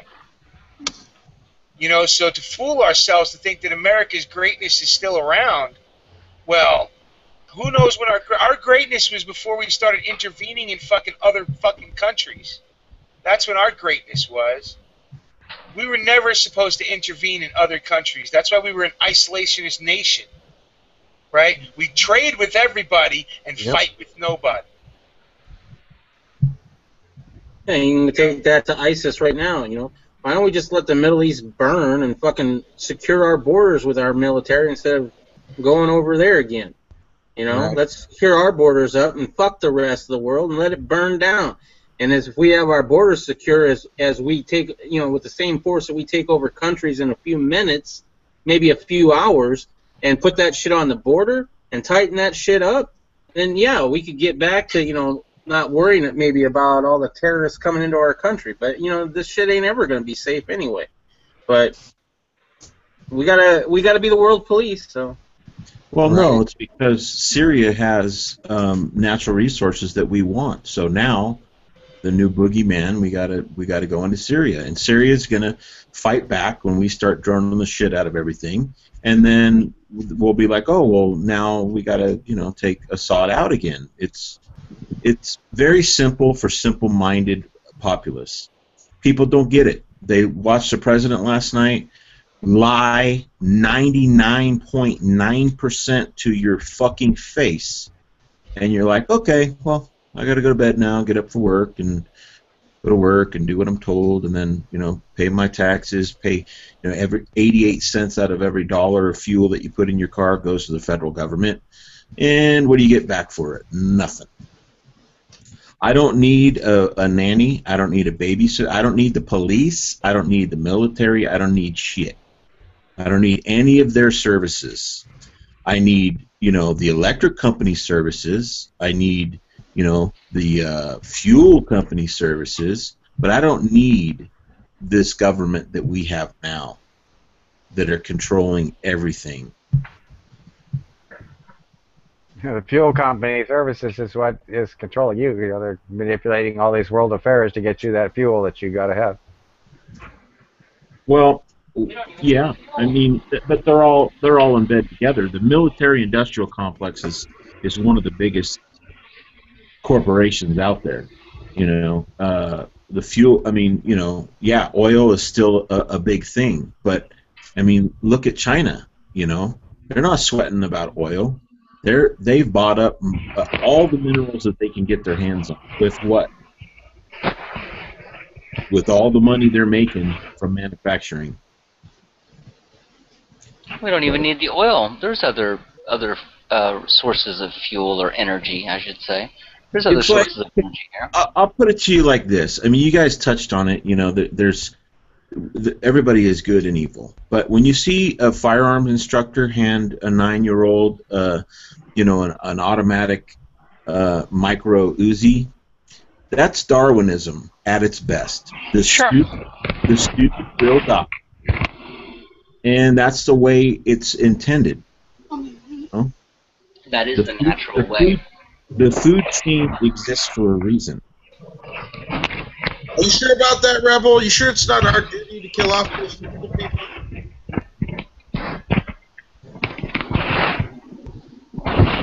Chris, I know you're trying to make a point there, but that's not what Hitler said, and if you ever read Mein Kampf, you'd know that. You know, I don't take it upon myself, Chad, to read people's personal... Well, then don't talk about what you don't know, because you make yourself sound Last foolish. time I checked, they killed a bunch of Jews, right? Not because they were stupid, though. About 6 million Jews, yeah, that's right. I have to know. I'm not going to read a book from a man who decided to kill 6 million people for his own personal agenda. Hey, But you watch look the at it as president make his speech, don't you, Chris? No, Chad. Unfortunately, like you, I choose not to pay attention to the TV. I don't get on the Twitter sphere, and you know, I don't own computers. This is the first computer I've owned in a long time because I choose to care about what Chris is doing, not what everyone else is doing. Chris, here's the thing about, you know what, you have to know your enemy, right? So you want to understand how people think, reading shit like Mein Kampf, and understanding that he does make certain points, right? Good and bad. And some shit's just batshit crazy, but you have to read it to understand it. Just like you have to read Mao's Red Book to understand the way a Maoist thinks, right? You want to understand how the American people think in general, or how they were originally founded and thought that our founders think. You have to read their shit, or at least listen to their books on tape, and filter the information and take out what you need. You can't just, you know, throw knowledge away because it was written by somebody you didn't like. You don't want to meet Stephen Hawking. He's a fucking asshole, right? But he's a brilliant guy to read, right? You don't want to meet most of our fucking politicians in person because they're fucking assholes. And if they were in power if they had the power like Hitler did, they would use it the way Hitler did. You know? Yeah, I still don't like the guy. All it is brainwash, man. I mean, I don't like Hitler any more than the next brainwashed individual. Understand, he killed more than 6 million Jews, okay? He also killed another 7 million just fucking people, right? Anybody who was gay, he killed. He did kill a lot of fucking stupid. When you say they're stupid, he also killed the mentally retarded. But I'll tell you, I'm done with out people in sanitariums. Sorry. Right. I'm just saying, I'm done with believing the official story, right? And it's with everything. I'm done with saying, oh, I'm not supposed to like this guy because this is what we were told. You know, same thing with 9/11. You know, that was a more recent thing for me, right? And once you waken up, man, you got to question all the official stories, including that one. Yep. I'm not gonna not like Hitler because they said not to. I'll do my own research and find out. Well, I still don't like him, the motherfucker, right? But I know that the official story the official story is written by the fucking victor. If Hitler had won World War II, we would have heard about all the fucking shit we probably did during World War II. Or how about Vietnam? We heard a little bit about it then with all, you know, going through towns and villages, slaughtering women and children. You know, we're all fucking guilty of it. No one country is better than another. Everybody's goddamn hands are bloody. So to say Hitler was worse than fucking President Roosevelt is bullshit. They're all the fucking same. Yep. And I don't want any of these people ruling me. I just want to make my own decisions. The only reason Hitler got a bad rap is because he lost. Yep. How much of all the bullshit that Hitler did was basically his idea, and how much of it was just the other people that had influence, around him? I mean, Germany had all these major corporations and shit. They were fucking doing business with the United States, and all, it all goes back even before World War One kind of shit. Ford sending money to the Nazis. Yep. Rockefeller and all of them funded both sides of the war. So again, that's the motherfucker Rockefeller. Yeah, I mean, you gotta. It wouldn't even have been possible without us, without the United States financing not only Hitler, but Prescott Bush funded Hitler. Prescott Bush funded Hitler, gave him money. Hold on a second, Chad. Remember, Prescott Bush was involved, and the Bush family was involved in an attempted coup. Yeah. And if you can go look back on the congressional record. They talked about it once, right? Smedley Butler came out, ex-general, one of the greatest generals we had at the time. They tried to get him to take over from Roosevelt because they felt Roosevelt was a socialist. And what did our government do about it? Absolutely nothing. Started World War II. Or, well, got involved in it. Isn't it funny that name Rockefeller came up in this instance? Or, I just heard that alcohol prohibition was actually not about drinking. It was about Rockefeller not wanting Henry Ford to have 25% of the motor fuel market by using ethanol. Mm-hmm. It's the same motherfuckers that pulled all this shit for fucking over 100 years. Bastards, it's time for their crap to end. And they're still pulling it, right? Because if anybody who believes that 2 planes were able to take down those 2 towers... 3 towers. No, the WTC-7 wasn't a tower. Well, okay. 47-story skyscraper. It was pretty big. Not for New York standards. You know what I mean? Well, okay, still, 2 planes, 3 towers fell, right? And anybody who fucking believes that you can fucking drive a fucking plane into the fucking Pentagon, which is supposed to be our literally most secure fucking building with our most classified shit there, you're insane. Obviously doesn't know what SAMs are, nor do they know that SAMs are located on every corner of the Pentagon. Or if you think you can enter that airspace without fucking permission and not get fucking shot down, you're an idiot.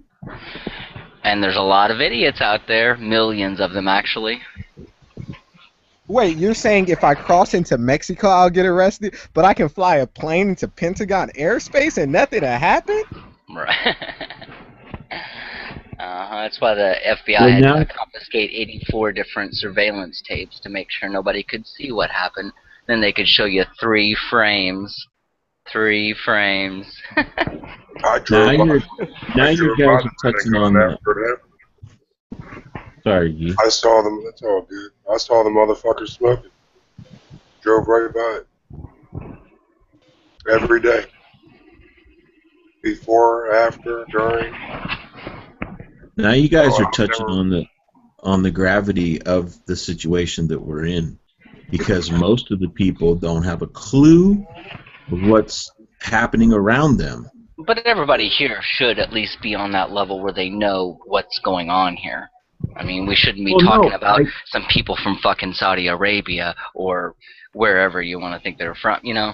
I mean, I think everybody who comes in the Dragon and participates in the Dragon and listens, they know. We're not, I mean, there's not new people coming in going, wow, I didn't know this information. Boy, these guys just know what they're talking about.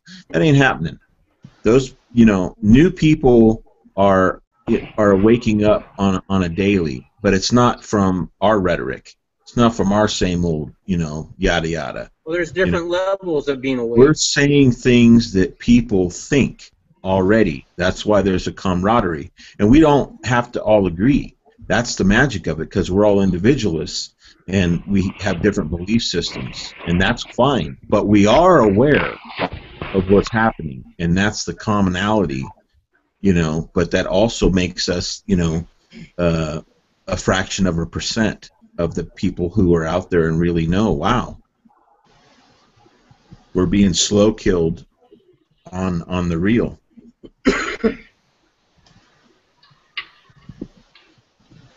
like Sting was starting to say, you know, people wake up in different levels sometimes. I mean, come on, Reb, how many times have me and you argued with Sting about 9/11?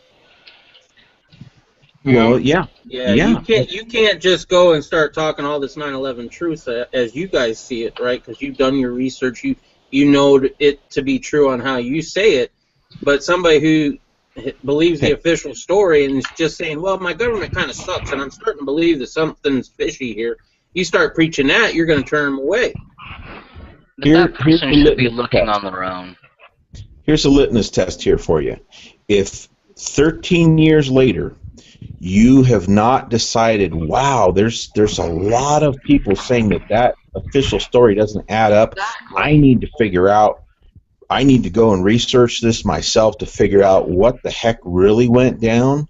If 13 years later, as a American, you haven't looked into it and came to a conclusion, then you should probably crawl back under a rock, because look what happened because of 9/11.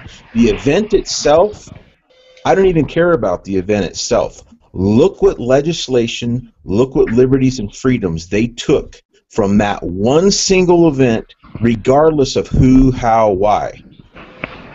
They took our country that day, and it was already written as a blueprint to do it. Nobody wants to talk about that. The Patriot Act, all that shit was written prior to 9/11. And so you actually got people shot down a bunch of times, the Patriot Act was. Twice. Yep. Yeah. That's what I said, the same thing. Anyone who hasn't already formed their own conclusion is simply not thinking, doesn't care to, or just believes what they're told. And either way, there's nothing to help them. Or just young and not fully awake yet, not understanding. My daughter, who is 13, who is, I was feeding that morning, she doesn't fully understand what's going on, even having a crackpot tinfoil hat father. To her, it's all just blah, blah, blah right now.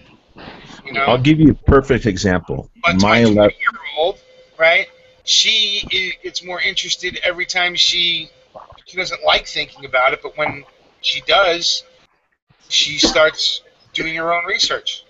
So everybody processes information differently. Some people, can read and process it. Some people are visual. Some people have to hear it. Some people have to have all three sensories going. My 11-year-old son, we watched a Bin Laden documentary, and he asked me, when they're showing the pictures of all the dead bodies of all the people in the compound they supposedly killed, he said, well, they just showed us every person they shot, their photographs of them dead, but why didn't they show us Bin Laden? And I said, that's very observant of you. That's a good question.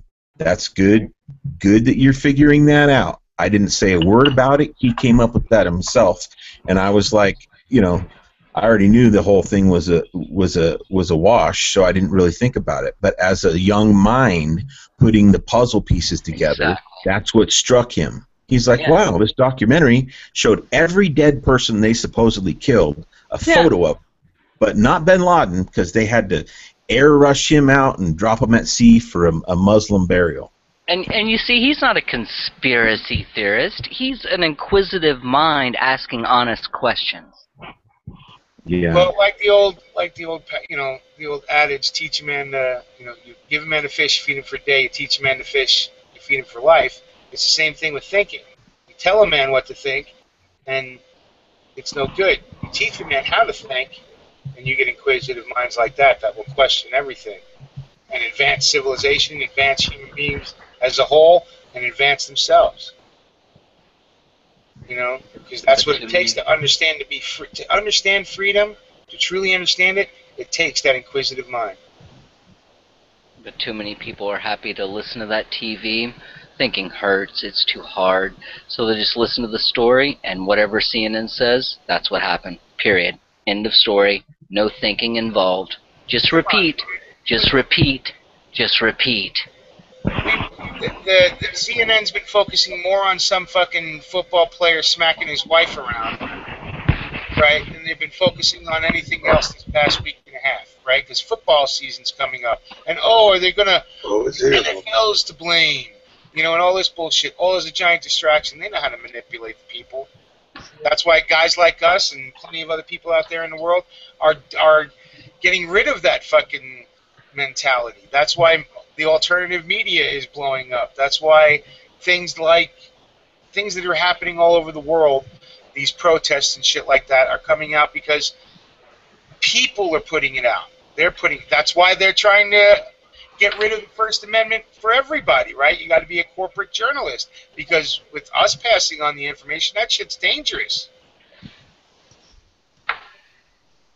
Look at the engineers for 9/11 Truth, right? They put up that billboard in Times Square. They got enough notice to where they had to talk about it on the major news networks and shit, and that wakes people up, right? Because why are these structural engineers saying 9/11 was bullshit? But again, Mule, like, who was that? I was saying that just a minute ago. I was saying that if you haven't formed your own opinion by now, if you haven't looked into these things by now, if you haven't seen loose change, if you haven't watched the available information that's out there, I mean, how can you even form an opinion without the information, for one thing? But then, if you haven't watched the information, what are you watching instead? American Idol? Football? What are you watching instead? What's your excuse 13 years later that you still haven't been informed of these basic things yet? Yeah, and even to this day, Mythbusters is banned from covering the 9/11 event. Oh, I believe that. Really? Why is that? If you go on their official forum, they have an official statement saying that they cannot and will not cover 9/11. See, smart It's people like Rebels. Well, I'm surprised they wouldn't do it, because they're all about making the official story correct. I don't know how many times with some of their myths, like just one off the top of my head, don't bring a knife to a gunfight. They show this myth where, a knife could totally kill you if you have a gun, right, from a certain distance. Hence, every single time he draws the gun, he has to put one in the chamber because he didn't already have one. Just that by itself, right. Anti-gun. That's anti-gun. Right there, that's stupid. That skews the results. They skew the results all the time to make sure that people don't, think one way or the other. So I'm surprised that they don't cover the 9/11 and totally say, yeah, of course the fire could have brought down steel buildings. It's never happened before, but it could. Plausible. Plausible. Yeah, the thermite helps a bit. Even with thermite, the demolition can't charges defy the laws put in of a week before helped them. Is there still an echo? What, Joe? I don't hear an echo, Joe. No good. Okay. If the story that you're telling me defies the laws of physics, then you're lying.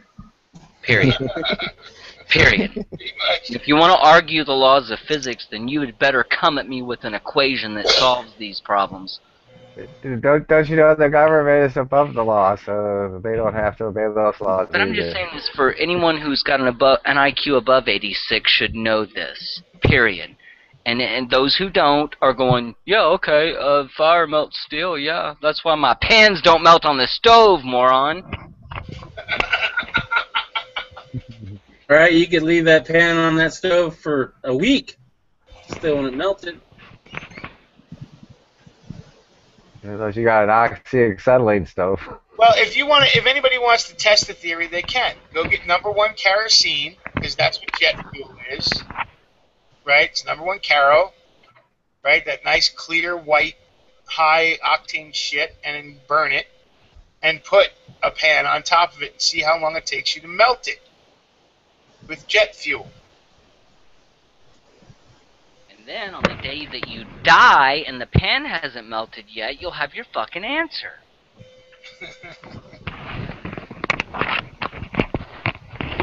People don't care. Physics, facts, they don't matter. People get their story, they got their belief, and that's all they need. Who needs facts? Well, and it's, we talk about it all the time. It's cognitive dissonance, right? These are facts that they don't want to hear, so they don't. Right? There are things that you don't want to see, so you don't. Right? Your mind shuts it off. Your mind tells you, no, that's what the information comes in and goes right out. You don't believe it. Not going to believe it. even if it's right in front of your face. I'm not going to believe it. So That's how an idiot works. That's cognitive dissonance. But even some of the most intelligent people in the world use, have the same thing when they're told things that they don't believe. True. I got a good example for you. You're watching a fishing show on TV. Every big fish that guy catches, like in 4 minutes, he didn't catch that son of a bitch. Somebody put it on his hook. It was, and this is, edited all to hell and blah, blah, blah. He's fishing in the tank and everything else. Right? I know, because I do the same thing. But if people want to believe, they will. Okay, so no matter what, right? You can put as much facts, whatever, in front of them. They won't care. It's easier to believe, man. It's easier just to take the official story and get back to your daily. Yep. People are lazy to get That's where I get to the point where we deserve this. We as a whole, a collective, not me and you individually, but we as a collective, as a species, we have allowed all of this to happen to us. And even though we know better, even though we can, think about these things and come to the conclusion and realize this is all wrong, we don't care. We still let it go, and we let it go. And at this point, an intelligent person has to observe this situation and says, look, we deserve what we get. Yeah, that's true. And that's, as I'm lighting my cigarette, knowing that it's going to help kill me. Well, that's the point. The same thing. But yeah, that. Same thing, because I know, and it's my own version of cognitive dissonance. I know it's going to kill me. I just don't think about it. We're going to smoke it anyway. Yeah, I'm addicted to it. I enjoy it. Sometimes I'm ornery about it when I do. Well, and let's face it, people are addicted to their daily, and their little, got to get the kids in college, got to work my 9 to 5. They're addicted to that shit, and you trying to disrupt that with truth? That's right. Upset them. That's right, and they're addicted to the fantasy, they set their whole lives for dream it. world. Yeah, they're addicted to the whole fantasy. It's easy to to grasp it and bitch about it and whine about it, yada yada yada. But you can also turn things around in your own day to day. You can stop doing business with the corporations. If you're banking with a big bank, go to a credit union, go to a smaller deal. Keep your money at your house instead of in the account. You can pick, I used to buy my groceries at Costco. One day I walked in there and they had a sign saying no guns. I haven't been back. So now I go to Trader Joe's. I went to the farmer's market today, and I'll tell you, I had butterflies by actually meeting the person that grew my food, and I handed them currency, and we had a transaction, and we bartered. Go try to barter at a friggin' corporation.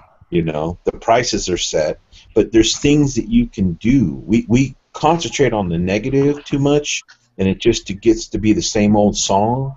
There are things that we can do collectively if all of us that know what's going on can just make a few changes. It would be huge. Support your local businesses. Support your local as much as possible. Try to make small changes. Do what you can in your own day-to-day to not, go along to get along. And in some places, that's easier said than done. So do the best you can. People are lazy. They don't want to do that. That's why. Well, the convenience of everything, right? I'm giving fucking Chris shit over the belt thing because it wasn't conveniently shipped to him overnight. Right. So it is the convenience of it. What's the largest growing business in LA? Delivery groceries. Right. And when I bought that belt mill, I knew it said 6 to 8 weeks. That's why I don't bitch about it. Sucks, but what are you gonna do? Right, but I'm like you, dude. I don't buy shit unless I can get it, shipped pretty quick. Yeah, I want it. Yeah, there was that one that I just bought not too long ago. What was it? Oh, it was the upper rail portion for the trolley, right? He's like, oh yeah, that's out of stock, but we'll have it in 4 weeks, and I'll give you a box of ammo since we said it was in stock and it wasn't. I was like, screw that, cancel my order. I'm going somewhere else, and I got that shit overnighted, motherfucker. Yeah, I feel the same way, but I'd rather have that unique equipment than the satisfaction of knowing I got it next day. Right. Well, and I don't know how unique it is when everybody's fighting over getting one of those SOE belts. So. Well, it's built to my size, so I'm happy with that. There you go. That's unique enough for me. So is mine, but mine cost $30, and I picked it up in a big and tall. So. Yeah, like I said, there's videos of them trying to rip these belts apart with an F-250 and an Excursion. Okay, and when will that ever happen? When somebody hooks up an Excursion to your fat ass and tries to hold it? At that point, don't you want your belt to fail? You're missing the point there. You're missing the point there, Sting. What Chris did is he supported a local business in Tennessee who is made in America, made in the motherfucking America, right? Sure. Fuck yeah. And so, he did the right thing by not going with, these bigger corporations. He paid more, he's going to wait longer, but that belt will mean more to him because of it. Sometimes people, if they have to go through, if it's a little bit harder to get, they appreciate it more. You know what I'm saying? You can just walk down to your local store and get it. It's not a big deal. I agree with that for sure. With the AR that I built, I made sure everything I put on there was from, America, and things that were made here because, whatever reason. So I get that for sure. But still, I think you'd want your belt to fail if you're getting pulled by an Excursion. Hell no. He's thinking about that one. If that Excursion is going to drag my happy fat ass out of something, I want that belt to stay still. It's like that thing of the guy being dragged by the horse, and he goes, well, that's the end of that suit. No, if I ever need a towing strap, I'll just take my belt off. Right. Well, no, but the point is that, we're all instant gratification, and the sheep really are. They're so hooked on and they're mesmerized by whatever media they're hooked into. Because, okay, more people are getting off the TV, but they're focusing on their damn phones. That's a perfect analogy there, because I just saw a study that showed that children, I think the age range was from like 4 to 15. The amount of time they spend on the tablets, the phones, the computers is ungodly. The study showed that more kids knew how to handle, tablets and computers than they knew how to swim, how to tie their shoes, how to tell time. And that is the society that they want. They want you just smart enough to run the machine and not to question anything else. Yep. And live an artificial life. You noticed you said all the current generation of children are more familiar with tablets and PCs and phones and whatever, some artificial interface rather than a real one, like swimming in a pool or running or whatever. But that's the norm now. Yeah, we're slowly plugging ourselves into the fucking matrix. Right. If you start looking into VR, how they're up, Facebook is buying fucking a VR company, one of the biggest ones in the world, right? One of the top VR companies. Facebook's going to pay $2 billion for it. You wonder why? Because they're wanting you to plug yourself into the fucking matrix. They're not worried about, a war of the machines. Well, we talk about it a lot. People, are you going to revolt if they put you in a FEMA camp or if they give you a cell phone? It's accomplishing the same goal, but you're willingly doing it yourself. Therefore, you don't even see it happening to you. Right. How many people signed up for that new Facebook Messenger on your phone? You read the terms of agreement on that one?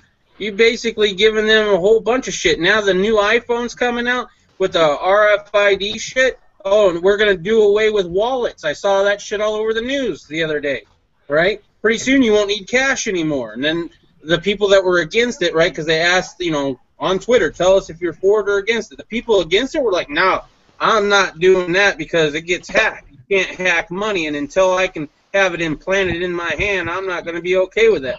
Really? You're going to be okay with implanting it in your hand? This is the world that we live in, though. Yep, it is. It is, and it's sad. I mean, and it is back to that point of we deserve this because we're not only allowing it to happen, we're on our knees with our pants down around our ankles, bending over, praying for it. Please give it to us. Please. Chad, I wasn't doing that prayer last night, brother. I don't know about you. Well, we're doing it every time you buy something. We're all doing it every time we participate in the machine. Every time we feed the beast, we're bending over and spreading our cheeks just a little bit further. We just don't know it. You got any loans out, Chad? Do I? Yes, sir, you. No, I don't. You own everything outright. I do.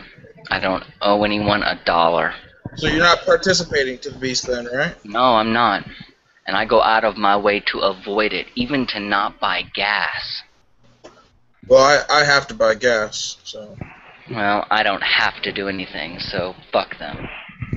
Well, if I want to make money, it requires me to buy gas. I understand. Only if you want to do it the way you do it, brother, right? You have a choice.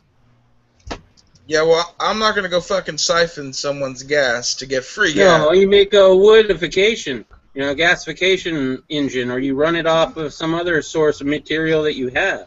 Or you better yet, use that money that you're making and get a system to where you can be independent and off the machine. Chad, you own your house? I do. Okay, that'd be a good book to write right there, how the hell to do it at a young age.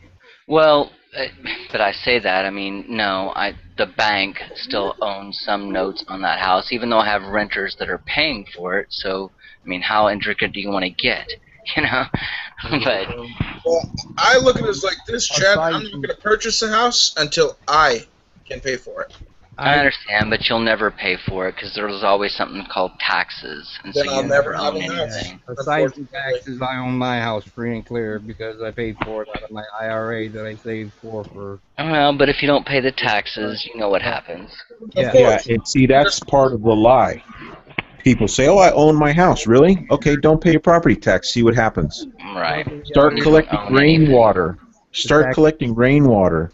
Let your grass grow out of control. See what happens. See what kind of code enforcements come down on your ass. Which goes back to you don't own shit. You don't own your car either. A victory garden. You don't own your car either. Why? Because you have to pay, your registration. You got to have insurance. You got to pay taxes on the fuel that you put in. I mean, it's just... It never ends. Yeah, it never ends, and there's no way to get away from it. There's no way not to feed the machine. No way to not feed the beast. Luckily, out here in the cornfield, the property taxes are low. So. But Chris, back to you your don't pay them though. That's why I say I'm just as responsible as anyone else, because no matter how you look at it, we're all participating. If we're on the board, we're passing 200. We're pass and go. We're collecting 200. We're playing the game. All of us in one way. Every time I go to the store and buy anything, I'm feeding the beast, and I know this. Yeah, and I realize there's only a limited way you can pull yourself out, but I've chosen to go as far as I possibly can. I don't have a credit card. The company that I run doesn't have credit cards. We do everything cash. The simple fact of I don't want to rely upon the system. I don't drive a new car. I have the pink slip of my car. I didn't pay for my car with a loan. I paid for it cash. Yeah, and you are doing what you can. With your position, you're doing what you can. But again, every time we go to the grocery store, every time we buy anything, we're pass and go. We're feeding the beast. Oh, I realize that. Like I said, I spent 3 hours today in the damn DMV. Feeding the beast. Yeah.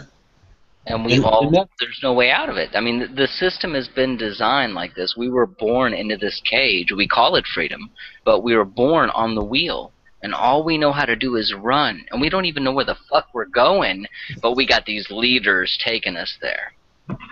Do any of you guys know anybody who's extremely rich? Yeah, a few people. And are those people, do they have a line of credit? Do they use their credit to advance their fortune? Nope. Yeah. Well, it's called leverage. I never met a well-to-do person that doesn't use credit to their advantage, playing the game, playing within the system. No guts, no glory, and that's how they get shit. They write everything off, and how they get their cars, their houses, their toys. Here's a good example, right? I was, Sorry. but for a long time, right, I never had a credit card. I didn't trust myself. It wasn't because I was awake at the time. It's just I didn't trust myself with a credit card, right? So I thought I was doing real good. I bought everything in cash. If I couldn't buy it in cash, I'd save up for it until I could buy it, and that was how it was. But then all of a sudden I was like, you know what? It would be kind of nice to get a house. Maybe I should go check to see what I can do about that, right?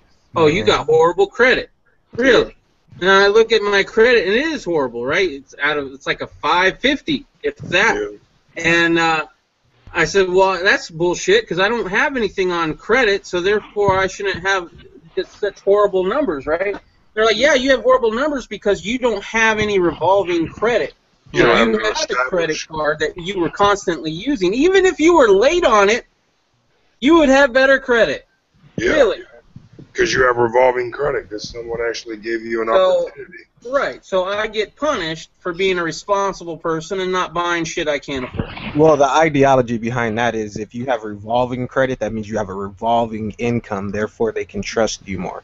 That's the quote idea behind it. And it's all about debt to ratio, how much you make and how many bills you got right now, existing bills. Right. Can you handle another bill? People that have like $100,000 in debt on credit cards have better credit than I do that has a $200 limit now. Yeah, it's all about fucking how much money you're putting down, fucking how much money you make, how much your spouse makes, what your existing bills are, yada, yada, yada. And I played the game. I mean, when I was in it, even as a truck driver, I played the game. I would buy fuel on my own credit card out of my own pocket because the company's reimbursing me back. So I'd buy $2,000 worth of fuel a week, half of my fuel. I'd put it on my credit card, let the company pay for it. So I'm paying off $2,000 a month worth of, credit debt for, I don't know, 9, 10 months straight. Looks pretty good on paper, right? Even though it's not me paying it, it's the company reimbursing me for fuel, and I'm just paying off the bill. So it's all a game. It's all a game. Yeah, but that was a smart one, though, I'll tell you that. Well, I mean, if I'm going to play, I'm going to win. But I don't want to play. I'm tired of the game. Participate. Yeah, I don't want to play. But I know that the game is set up to where not playing is not an option. Like I said, the day I can own my house, I'll buy it. Until then, I'm not buying a house. Well, you'll never own one then. You'll never own a house then, bro. That's the plan. And you might be better off doing that, but I'm just saying, yeah. You'll be running for the rest of your life. The only difference between owning and renting is that you can make your own decisions as to what you want to do with it, To a degree. I can also make the decision if I don't like it here one day, I can pack up and leave, and there's no consequences. Yeah, but the thing that sometimes you understand, Chris, is that when you own a house, you have equity. Let me give an example, such as my house, That goes back into credit. That goes back into credit. It's credit. I got $259. I bought a house for $259. It's worth $345, and I can take that equity and put it in my pocket if I want. And I've already done some, and yada yada yada. But owning a house, Chris, is very good. I mean, you got a lot of benefits to owning a house, such as your taxes, your tax return, owning a house, having kids, being married. All that works in your favor, dude. Because the machine wants that of you. All that machine, the machine is working in a positive Well, when you own a it's house. maneuvering you to do what the machine wants you to do, because guess what? All those things you mentioned, owning a house, having children, what's that Yeah. do? Yeah, that puts you further in debt to the machine, doesn't it? It just No, makes you a not customer. really. Not really. Doesn't it? Not if you Really? not if you play your cards right. Not if you know how to manage and budget and spend properly. So let me ask you Get your this. stuff. Let me ask you Your this. stuff just because you got plastic doesn't mean. So Dude, you're I know. telling whatever Whoa. that is. Whoa. Here comes the solar flare. Hold on. There's a So solar you're telling me it's no more expensive to have children than it is not having children? Is that how it works? No, I know you don't have any. You don't have any kids. So what I'm saying to you is that just because you have kids and everyone's like, "Oh my God, you're gonna be fucking dead ass broke." No, it's not like that. I'm not broke because I have 2 kids. Is it cost? Absolutely, it costs. Absolutely. That's what I'm saying. That's what I'm What saying. I'm saying, Chad, is you do. And the machine likes that. Guess what? Because Of every course. child you have, that is more money for the machine. Bottom line. That's right. That's right. And they like that. So you're encouraged. You even get a tax break for having those children, don't you? But you're also not a flight risk. You're definitely stimulating the economy. That's for sure. And that's all I'm saying is that Absolutely. anything that you contribute to the machine, you'll get a pat on the back for. Anything that violates the machine, you'll get a penalty for that. Correct. Like not using their credit. Damn you, Chris. What's wrong with you being responsible? Exactly. Not using our leash to make you a slave. What's wrong with you? That's bad. Bad slave. Bad. No credit for you. No, it's all about economic activity and being a consumer. I mean, the more you spend, the more you earn, and it's a vicious cycle. But they make a profit off of it, though. So they want you to be a consumer, consuming mass quantities. You know? They want you to be in $10,000 debt so they can make it more. Well, it's You're not so much a debt. $10,000 They debt. just want you to be consuming. You know. All the above. All the above. But there's no way out of it. I mean, there's no way to win. The only way to win is not to play, and that's not even an option in this game. Not an option. Oh man, that's going back to that. What was that movie back in the day? War Games. War Games, yeah. The only way to win is not to play. And that's not an option in this game, see? So you can't even be as smart as the computer and figure out that this is all fucking pointless. Because I'm you're not gonna play forced this to game play. anymore. You're forced to play. And that's what I hate. Nazis. You're forced to play. People who are gonna force you to play their game. Exactly. They force you to play. It's either their way or fucking take the highway. But you can't take the highway because you got to play the game. You're forced to play the game. If the game was so good, then you wouldn't have to force people to play. They'd want to. Game is to be played, not to be told.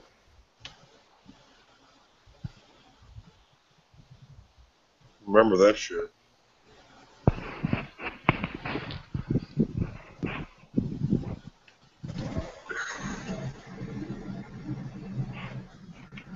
There it is, that awkward silence when everybody's contemplating their next move. It's a moment of reflection. It's good. What are they gonna say next? Well, because what can you say? We are all part of the game. We have no choice but to play because of the country we live in. Exactly. Unless you're gonna head to some wilderness and just fend for self, like some of these, You can always go to Syria. Well, you can always go to Alaska, and fend Go for to self. Alaska. You can't even do that shit. I mean, look at that show that I like to watch, Mountain Men, right? You got Eustace over there in Tennessee. I like that show.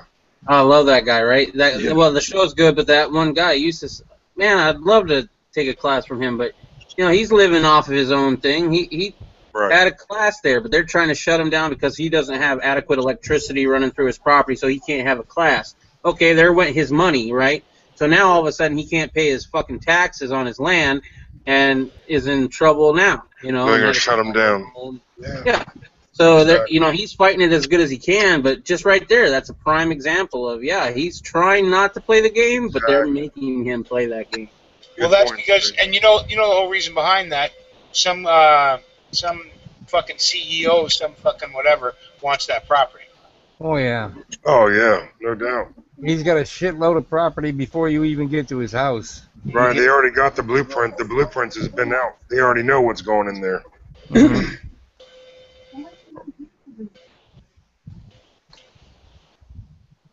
Welcome back, man. And we're all just stuck in the game. We're stuck in our version of the Matrix, right? The game, whatever you want to call it. You know, you have no choice to play. I mean, and you can play, you can cheat, right? That's called being a criminal. That's where you play less. You know, you make up your own game, and you break all their fucking laws. I call it the Royal Rumble. But when you start talking about that shit, right? Instead, no, don't buy your fucking groceries. Go steal them.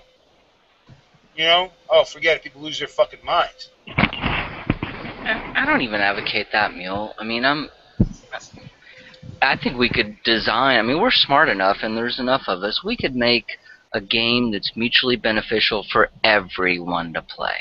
Absolutely. The game we're playing now only benefits 1% of this planet. If we can't do better than that, well, I'm sorry, give me a shot. If nobody else on this fucking planet can figure it out, then fucking I'll devote a weekend to it and I'll figure it out. The game's always to benefit the house, Chad. You know that. Yeah, but the house ain't gonna let you do that. That's why I'm not saying go stick up mom and pop grocery store. I'm saying go rob corporate America. The house benefits, brother. They change the game to benefit. Whenever the game is changed, it's not for us to be benefited. They get the benefit. You know that. That's no shitty thing about the super rich in the sense that even if you fuck them a little bit economically, it doesn't really hurt them, you know? It has to be more personal stuff. Not at all. That, you know, I always wondered why in the French Revolution, why they would bother to cut off their heads. I mean, you'd think killing a motherfucker would be enough, but no, why would they go so far as to carry out the drama of literally cutting off their heads? But now, I get it. Yeah, not only as a revenge thing, but as a warning to the future fucking tyrants. That's how they play their game. And so how long do we have before, you know, it rolls back around to this again? Because this merry-go-round always comes around, so how long do we have before this happens again? Well, first we got to take care of the problem first, because the problem hasn't been taken care of. So exactly. Thank you. That's why the merry-go-round comes around. You're welcome, so we're never dealing with the problem. It keeps coming back around. But how long before we have to deal with it again? That's us, Chad. This is what we do. Don't you understand? This is what we do. Okay? We are fucking Big Brother. We are fucking almighty. We are fucking the super country.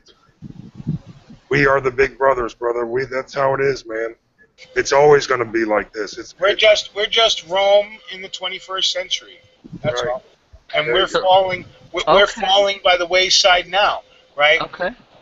Where, even if we get our shit together as a country, we're not going to be the player we were in the 20th century. You know what I'm saying? As a country. Yep. Why? Because we have too much internal shit that we have to take care of and straighten out first. Amen. How long that's going to take?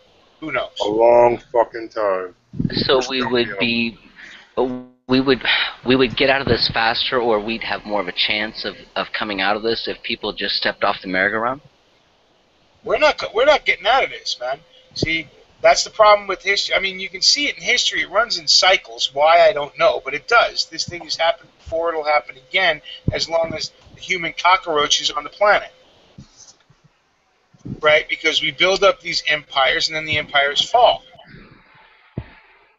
Right? Now, how far down the ladder they fall depends, but they all end up falling, right? And they all end up falling and hitting bottom.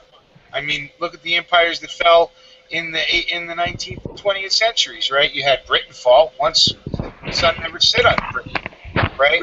We can't worry about the next round. Yeah, we got to worry about this one because we're the ones falling, right? Like that tower did 13 years ago. We're the ones falling as a country because we've given up the few little principles that we never really listened to. Now we're not even playing like we're listening to. What they need to do is they need to eliminate this shit fast. Be done with it. Eliminate the fucking problem. Before you start looking at, we got to. It would have to be us and us rising up. Right. And what's going to take like us to rise up. We've seen people killed in the streets. We hear them fear-mongering. They've opened our fucking border. There's all different kinds of shit. Now, for each individual rises up a little differently, but there's no mass rising. Most of the people, like we say all the time, are fucking asleep, and they don't want to hear it. They just want to keep going until they die. It's like Popeye's speech last night. Yeah, that was a crock of shit. But hey, let's see. They need to fix. Well, a They need lot to of that. eliminate. Sorry, G. No. I just said basically what I've been saying. They need to eliminate the problem before Here's they start another looking reason. at the next. Before they look at the next problem. Sorry about that, man. You pause in between you talking. No, you're good, Sting. Good, brother. I'm just saying, you know, it comes back to the whole thing. We're talking about playing the game, right? Well, if they wake up, that disrupts their game, and they, you know, right. They're gonna have to figure out a new strategy to play that game. That's not necessarily a good thing for everybody. Yep. They want war, man. It's all about the dollar, man. They want that shit. But we also need it. We also need to be fucking, like I said, don't half-ass it. Don't go in there and bullshit around. Fucking eliminate it. Man, ISIS is not a threat to the United States. No. Okay, it's a threat to the oil fields in Iraq, but it's not a threat to the oil fields in Kansas. It's fucking up their money. Well, the only way it's going to be a threat to us is if we don't have our borders secured, which we make sure we don't. Right? We welcome everybody with open arms from our border. But we're more of a threat coming up from down south, and I'm worried about, you know, the kind of evil that we've done down south and let the corporations do that nobody ever knows about or talks about. Right? I'm more worried about that than I'm worried about fucking ISIS crossing the Mexican border, even though it's open to both. Right? They're not stopping nobody. So, and this is where, you know, when you do evil, you know, you keep stabbing, right, at a bear, right, and you keep stabbing, and you keep stabbing, and you keep stabbing, and then you start cutting little pieces off this bear, and then eventually the bear's going to reach out, swipe, and fucking snap your neck, right? And you wonder why there's many people in the world that want to do that to America. Why? Because we bomb nations all over the world. I mean, if you look at our hit parade since the beginning of the 20th century, it's insane. And if you go back all the way to the beginning of our country, it's crazy. The amount of people that we've killed in the name of the United States of America. That's why I say we're no better than Hitler was in Germany. In fact, we're probably much, much worse if you look at it over the country's history. Hitler only killed 9 million people. Almost 13, but it was 6 million. 13? Woo, 13. Okay. Right. But Stalin killed over 26 million Jews. Mao killed almost 40 million of his own people. And how many people have we killed by drone strikes alone in the Middle East since 9/11? I mean, it's crazy. And I'm not talking about the ones that we were actually targeting, but how about all the ones that were just sitting around the person that was there that we were shooting at? I mean, there's so much innocent blood on America. I don't even want to hear about Nazi. Well, we never cared about the civilians. We only did that in namesake as well. I mean, when you start looking back to. I got to take off, guys, but I just wanted to leave you with this. If you want to know where we are as a society and the times we live in, just look at how the people who we pay to protect and serve treat us. That's all you need to know on where we are. So with that, I bid you a farewell, my friend. Have a good night, brother. Watching corporate media movie with his wife. Smart man. Movie. I'll be doing that tomorrow. See you, Reb. Hey, did you drop dime on that? Oh, he left. He's probably watching the new movie, you know, like, well, never mind. I don't know any chick flicks, or I would have made it funny there. Right.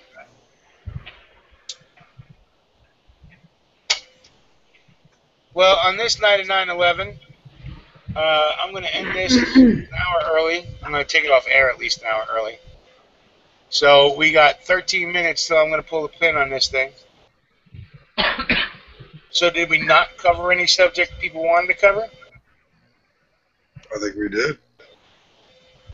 Hey, I got a question. Old business from back from the Bundy days. Right. Oh shit, where'd it go? Here, hang on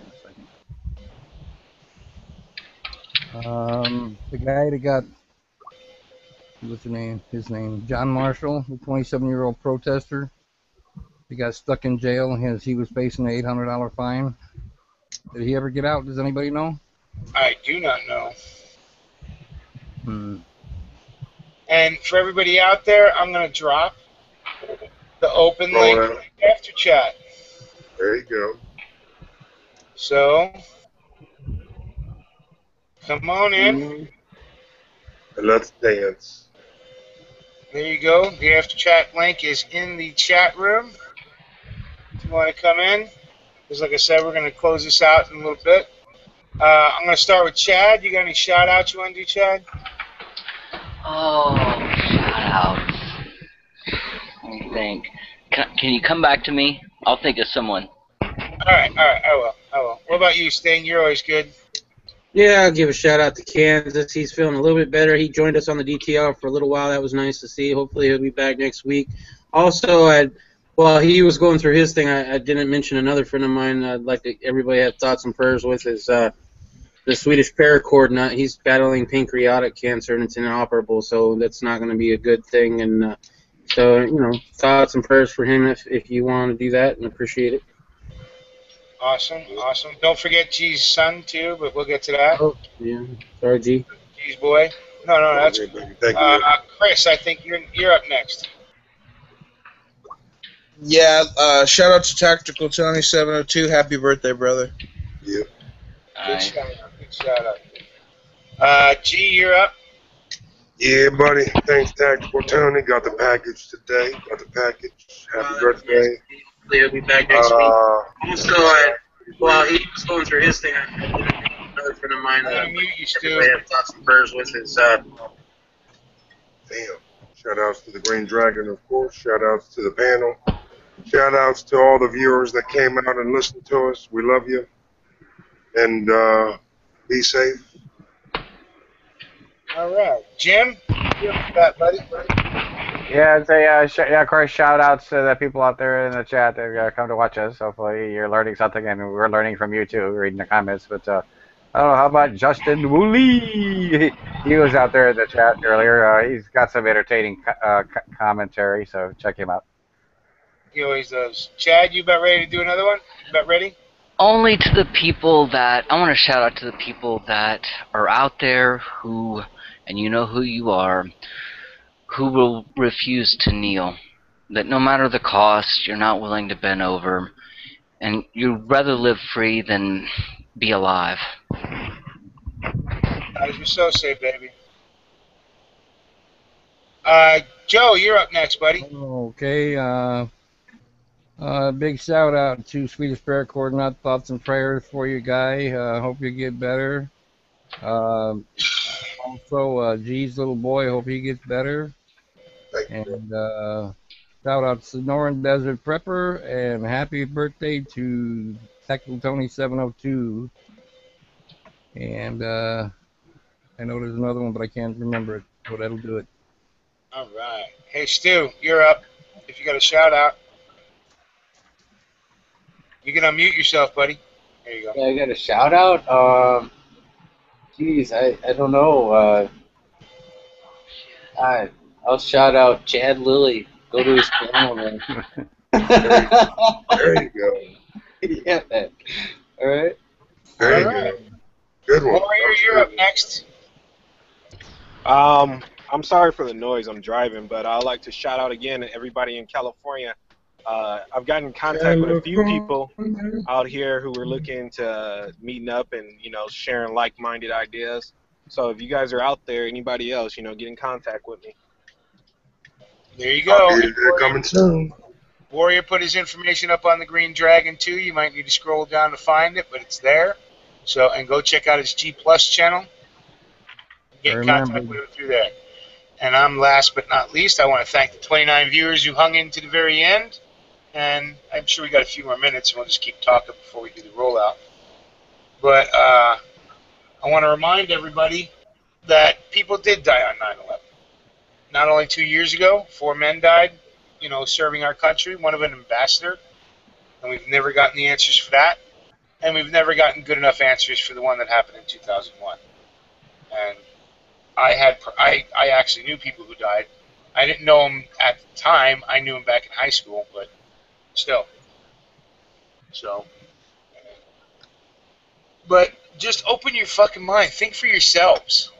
Most of this will come when you think for yourselves and you start questioning everything. Yeah, including if Hitler was a bad guy or not. Which no, and then when you make the decision on your own on what you think and feel and believe. Okay? Yeah. Make your decisions for yourself. Don't believe a single fucking thing I say. Don't take shit that I say for gospel or anybody on this panel. Because we're only thinking for ourselves. And trying to work it out as best we can in our lives. That's some Yoda shit right there, man. I'm just saying, so we got to do it for, that's the way it's got to be, man. How am I any different than a knucklehead like Hitler, no matter what he did, right? If you're listening to me like those idiots listen to him, right? That listen like his words come out of the mouth of God, And if you ever watched any of those old films, you'd see people they were enamored. Same with the idiots that listen when Obama speak and never question anything he says. There's no fucking difference there.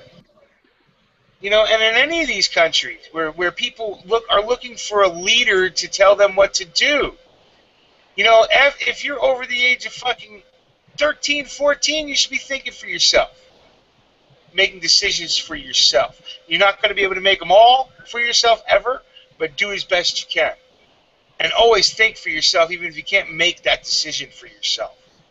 You can think, and that way you can disagree with decisions that you don't like. But that would be my thing, is just to think. Free your mind and the rest will follow, right? Mm-hmm.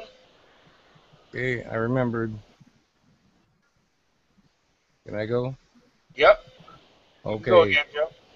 Big shout out to all the people who lost their lives on 9/11/01. Shout out to all disabled people. And a big shout out to everybody who is busting their ass trying to find a job every day. And a shout out to people with lousy credit scores. Joe just shouted out everybody watching and everybody on this fucking panel. Mine's getting better. Got a nice big 650. I'll take it. I'll take it. Anyway, so there is room in here, so the chat room link is out there. Hell, Stu used it, right? Yeah. Come on in. Come on in. I'm going to celebrate. I'm going to shut it down 4 minutes early. Say goodnight, everybody. Good night, everybody. Bye, everybody. Inside job. All by design.